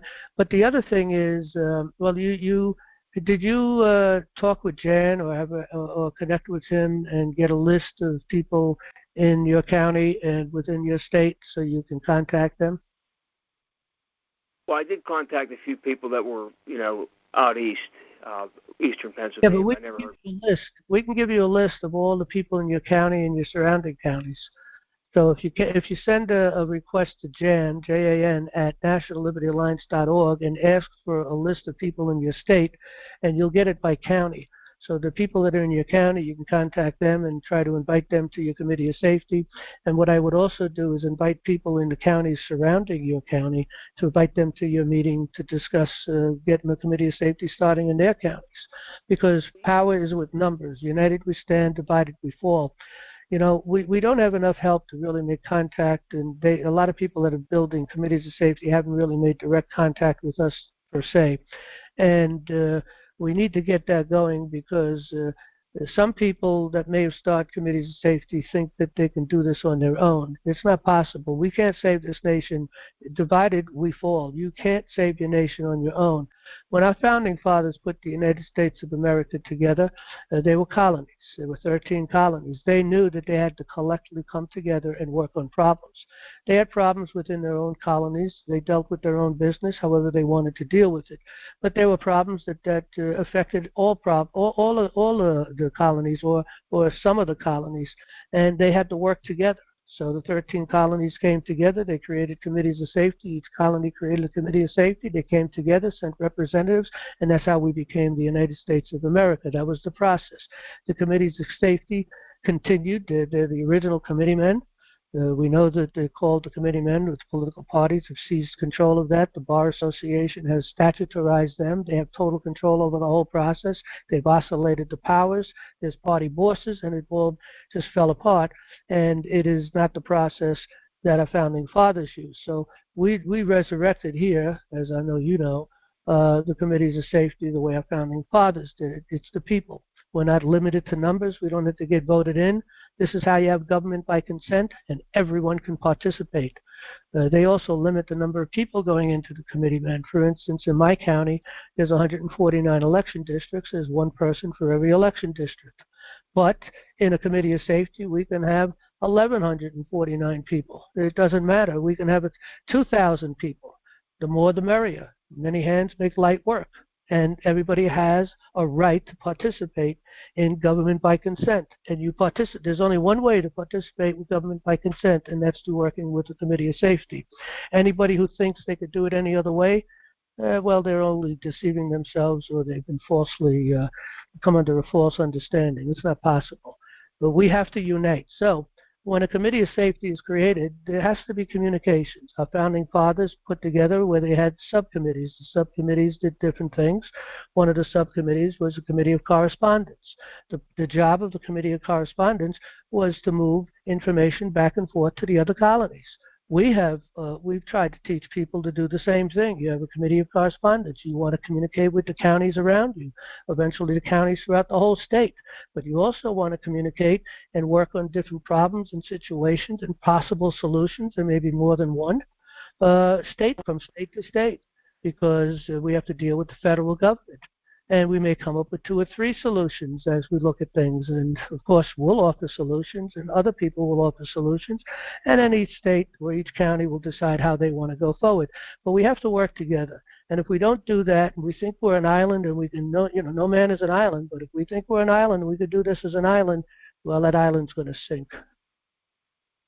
So, but with that, I got to move on, and we could talk more next week if you want, Jeff. I look forward to it. Thank you for giving me a couple minutes, and I look forward to trying to get back on next week and go into details. Yeah, get a hold of Jan and just ask for the list of the membership in your state, and they'll send it to you by counties. You'll get phone numbers. You won't get emails because we don't believe in emails. You communicate by phone. It's got to be person to person. Okay? I agree. Thank you, John. All right, thanks, Jeff. Okay, Bye-bye. Brett. Okay. Brett, you got the mic. Give us your state. Only got a minute. Go ahead. You got it. All right, John. I'm listening to what you're saying about devolution and how all this is going to go away. So I'm just trying to determine whether or not this is where I should spend my time. So that being said, I just received another citation in the mail for my daughter, and it's again, it's another one of those vague. Yep, I remember you. I'm sorry. Yeah, I remember. We had a conversation. Good. Yeah. So now that this is it, there was no damage to property, nothing physical, and they just want some more money out of me. So this is going to be the second summer in a row dealing with this village, these courts, and last summer was for my daughter. You can challenge their jurisdiction. Okay, so question is this something that I should give my time to, or wait till after the year is up and go after everything that they have done? Well, you could do it that way too, and you'll get some loss between now and then you can go back to seize back what you have lost. So, of course, again, the key thing is opening up courts of justice. One of the big problems, and I mentioned this already, is I don't think any judge is going to survive this, but we don't need judges. That causes a problem in equity, but it doesn't necessarily cause a problem in courts of law, because we need, all we need is a magistrate. And there are all kinds of different magistrates. All judges are magistrates. And when they sit in the court of law, they're supposed to act as a magistrate and not as a judge. Of course, they do what they please and they take control. But they're all going to be gone. And a sheriff or a coroner can run the court as far as being a magistrate. But again, there are all other kinds of magistrates, And so we can continue our court system that way. It is true that judges have the background to have certain understanding and knowledge of certain things, but look, a court of law really works on logic and justice. So as long as we use common sense and justice, whoever is running that system and controlling that, making sure that it is justice and that it is focused, and then anyone could really run a court. We own the buildings; that's our buildings. So we just got to get a magistrate. We don't need a judge. So yes, it can be done. Everyone's going to get compensated very quickly, immediately. That's going to really charge the economy at the same time. Because remember, seizure is going to be taking place, and I heard that right now there's something going on. They're looking to send some money out to people, another $1,400 check. And this is the Biden administration doing this, but that's the type of thing that might happen in the beginning once the Fed is gone and the Federal Reserve and we change the economy back to gold and silver. That's the only lawful form of money. It's in the Constitution. Gold and silver is it. That's where we got to go back to. But yeah, America's going to prosper. Everyone's going to prosper. Now, do you think that they're going to just look at every case that took place up to this point and make that deciding factor, or? Well, I think what they're going to try to do is get people to just sign off and just put a certain amount of money out there, and certain considerations might be, for instance, just as being one of the people a certain amount of money, I think. Again, I don't know how this is going to go, but this is the just thing to do. And they're going to seize all these properties and monies. They got to do something with it. It would be a wrongdoing for the government to use it in some way. What would they use it for? They got to give back to the people. They stole it from us. Our lives have been destroyed, ultimately. But the thing is this. I think what will happen is everyone will get something just as a general thing. Okay, and remember, the United States, we are the people of the United States are not the only one that have been injured. This is the people of the world, so it's not all ours. They've been injured too. But I think economically speaking, we've been injured the greatest, put in prison and all kinds of things when we shouldn't be. I mean, all kinds of problems. But then there are other nations that have been, people have been, really, really injured, living like slaves and, just terrible. But in any event, I think what will happen is everyone will get something. And that'll be just something to move the economy along. And just the fact to say you've been injured and this is something. Now, someone who's lost a home has been injured more than a person who hasn't bought a home.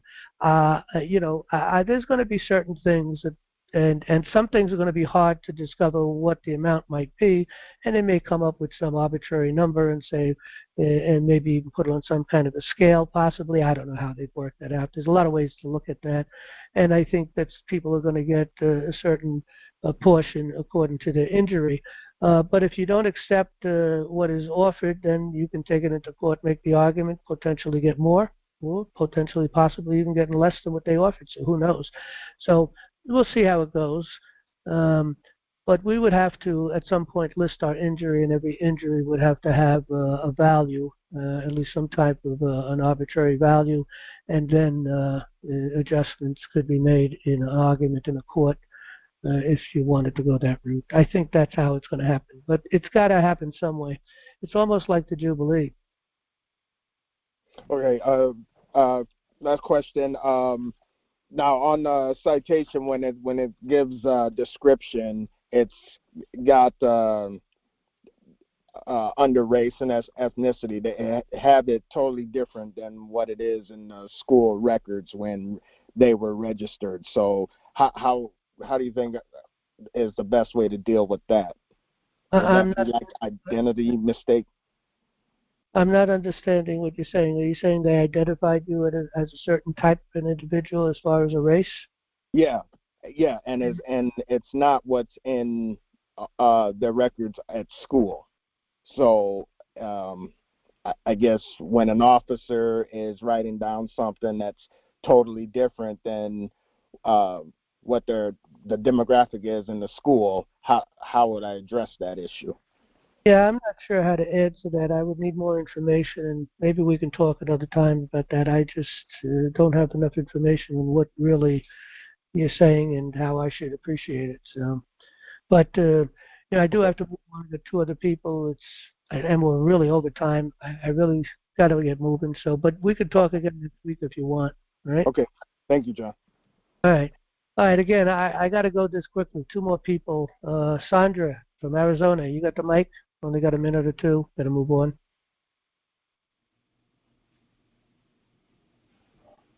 Sandra from Arizona. You got the mic. You've been unmuted. The last call for Sandra, Arizona. Okay, Tizak, it looks like, if I'm pronouncing that right. Chicago, Illinois. You got the mic. Hello, last caller. Tizak, can you hear me? I can hear you. I was calling to kind of pick your brain a little bit of what you thought about possibly encouraging some of these encampment efforts that are protesting the genocide in Gaza to get together and perhaps learn about committees of safety and grand juries. All right, but you said something about Gaza? Yes, there's encampments on a lot of campuses throughout the nation and internationally, protesting, taking over buildings. I believe in Mexico this week, they burned down the Israeli embassy. In San Francisco yesterday, they took over the Israeli consulate. So there are people openly doing guerrilla warfare research and holding meetings on social media. So, in a sense, the revolution has begun. Well, the revolution actually was still fighting the original revolution, believe it or not. It's still the same enemy, ultimately always has been. And it's the richest families of the world use nations to do what they do to take control. They did it in Britain, they did it in the United States, they've done it everywhere. But I'm not sure I understand your question, though. So what do you think about introducing ideas of committees of safety, grand juries, to these encampment efforts? Well, the committees of safety are separate from the grand juries. It's a wrongdoing to put a grand jury together that's seated and doesn't have an end term. You can't put a committee a grand jury and just have them sitting forever. Number one, it's only for a small period of time. That's number one. Also, you have to have a well-informed grand jury, so someone has to orientate them. So someone has to be educated in order to orientate them. We have dealt with, when we first came to an understanding that the grand jury is the major solution here, because we've been a unified United States common law grand jury that we established back in 2015. And we've been a sitting grand jury since then, with the intent to be sitting as long as it takes to deal with the problems with enemies domestic within our own government, particularly in the judiciary, but not just in the judiciary, in government everywhere, whether it's town, village, city, county, state, or federal. We have enemies throughout the entire nation, at least a million of them, maybe more. I have no idea the numbers. We just heard tonight that there's about 720,000 indictments, and there's a lot more than that. We've done indictments. We've done a couple of hundred indictments. They need to be dealt with. So there's lots of indictments out there to deal with that particular problem, But no, the committees of safety need to be working on the committee of safety. You should develop a judiciary committee, and that judiciary committee should be able to deal with people coming in with judicial problems as far as complaints against the government or, town or city, but whatever the case may be, some agency. And maybe you'll have the knowledge and the ability to be able to deal with it. Maybe they need the grand jury. Then they could be referred over to the grand jury. We're trying to establish administrations for grand juries in every single county, all 3,134 counties in America. And we need at least 4 administrators plus 1 paralegal. So that paralegal will be an administrator too to fill in, but basically doing the paralegal work.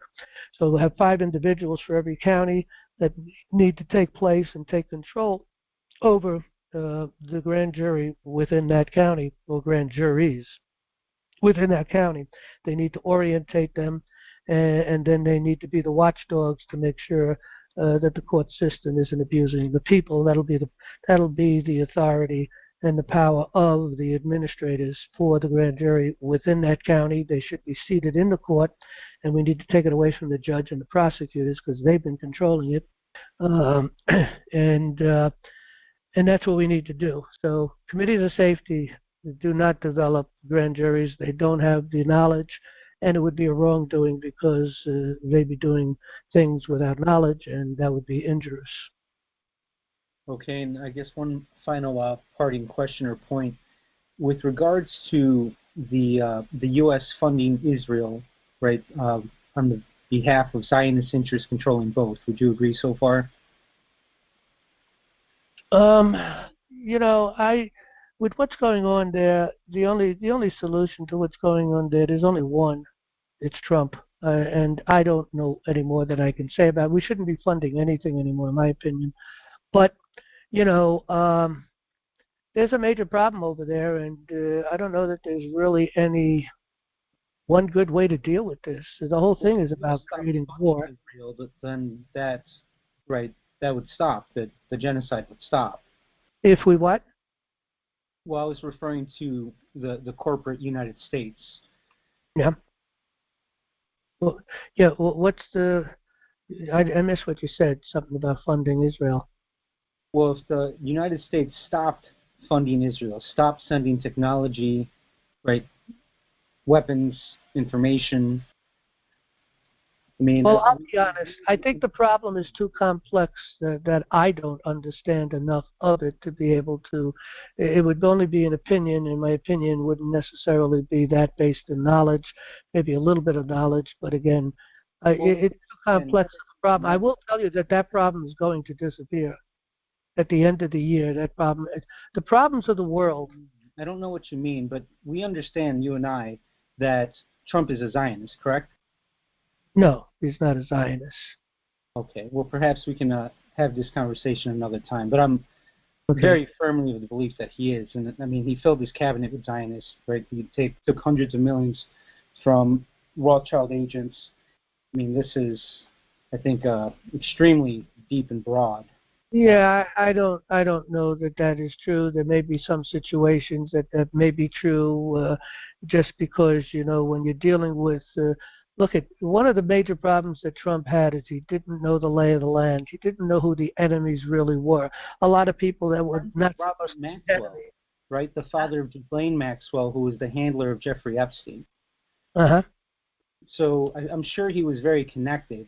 I don't think he was naively amongst the sharks that we've established in previous... Oh, Trump was directly connected? He was friends with Robert Maxwell. When Ghislaine Maxwell got arrested for child sex... Well, I don't know. First of all, I don't know if it's true. Look at. First of all, I don't know that that's true. Friends is one thing. A friend is someone that you do deal with all the time on personal levels, maybe get together from time to time, you talk often on the phone, you have that kind of relationship. I don't know that Trump had that kind of relationship. Did he have some kind of relationship because he was an individual of power at a certain time? Possibly. I don't know. It doesn't mean he understood what was going on. I know as soon as he found out who and what Jeffrey was. I'm sorry to interrupt. I know we're limited on time. Hypothetically speaking, if you were to be compelled to believe that Trump were a Zionist, would that change your position with Trump personally? Well, first of all, that's a kind of a loaded question, and you know, it's not a question that could be answered because if you're saying that he's evil, would I still support him? So, of course, you know, if he was this, then he's evil. Would I still support him? How do you answer that question? I don't know. You can't answer that question. Either he's good or he's not. Look, we can't talk anymore, but we can talk at another time if you want. I will say one thing. I want to bring the Bible into play here. Okay. You know, I'm a student of the Bible for quite some time now, and I do know certain things. We're very close to the end, to Judgment Day. That day is very, very close. And the Bible talks about at the end, or close to the end, that man will say peace and safety at last. I do believe that next year man will be saying peace and safety at last. Next year will prove that one way or the other. But there are other signs and other things that are immovable. You can't move them. And it only happened in one generation. And those things happened in this generation. So all of those things are in play. So that brings us to a point in time. I see Trump as a type of a Cyrus. I don't know if you know who Cyrus is in the Old Testament, but he's a king that freed Israel and helped rebuild and rebuild the temple and bring Israel back into their nation. God obviously raised up that Cyrus to do that. Well, I believe that Trump is a type of a Cyrus raised up. He appears to be coming closer to Christianity. He's saying the right things. I don't know his heart, though. But he doesn't mean that he have to be saved in order for God to use him. You know, God used, I don't know if you're familiar with the Bible, but God used a dumbass that spoke to the prophet, who was a false prophet. So God uses anything in order. He raises up kings and brings them down. So anyway, there's a lot of signs that are here that things are going to happen. Sure. I mean, quickly respond. We're going to find out. Here's the thing. Whether I'm right or wrong, we're going to find out in a year. Yeah, so as far as the Bible goes, the only lineage I've traced genealogically was the Rose Bush lineage using the William Cooper's Mystery Babylon series and Wikipedia. And after 10 minutes, I stopped at Constantine, right, who held the Council of Nicaea that determined what books would make up the Bible. But I was wondering if you were aware that in 1917, Zionist interest amended the Bible with the Schofield edition to introduce the idea of Israel. Okay. Well, I don't know whether we could take the conversation much further, at least not tonight. I don't want to get too deep into that kind of a conversation. But as Judge says, the general response to that, okay, what you're telling me is you're telling me that certain men are more powerful than God. Because if the Bible is the Word of God, then that message is coming to His children. Faith comes from hearing, and hearing from the Word of God. Secular in nature. That's how I intended to deliver it. Okay, well, my message ultimately is biblical because our entire government is based on biblical principles. The Declaration of Independence is a covenant with God. We ask God to be under His law, the laws of nature and of nature's God, and we ask for the blessings of His liberty. And when we and that's the preamble of the Declaration of Independence. And when you go into the Constitution, there are 6 directives to government agencies and government agents that they're supposed to adhere to. Anything they do is to fulfill at least one of those 6 directives. And one of those directives is to secure the blessings of liberty. And so therefore liberty as a blessing comes from God, established ultimately in the Bible, of course, but it's established between America and which is the United States and God through the Declaration of Independence, which again, as I said, is a covenant with God. It's an agreement with God. No man can break it. And they're about to be judged. God is not going to permit this to happen any longer. Remember, this is God's nation. This is the place that the Bible talked about where we're prepared for the wilderness for the woman, which is the bride of Christ, which is the body of Christ, which is the churches. And it was prepared a place in the wilderness for them, and that's here was through the churches here in the United States and being a Christian nation. And Christianity flourished from that, and it flourished throughout the world. And man has interfered with that and altered it, changed it, corrupted it, and continues to deny God and to bring in other things other than the biblical principles. And God is going to judge that. There's no getting away with it. The Bible is absolutely clear. Before He comes, He's going to judge nations. It's coming up. We'll find out within the next year. It'll be clear one way or the other. So, but with that, we'll talk another time if we want. Thank you, John. Take care. Good night. Okay. All right, good night. All right, thanks everyone for coming. Sorry we went over. I really try not to do that. I didn't think I'd come 28 minutes over, but here we are. All right, good night, everybody. Hopefully, Lord willing, we'll see you next Monday.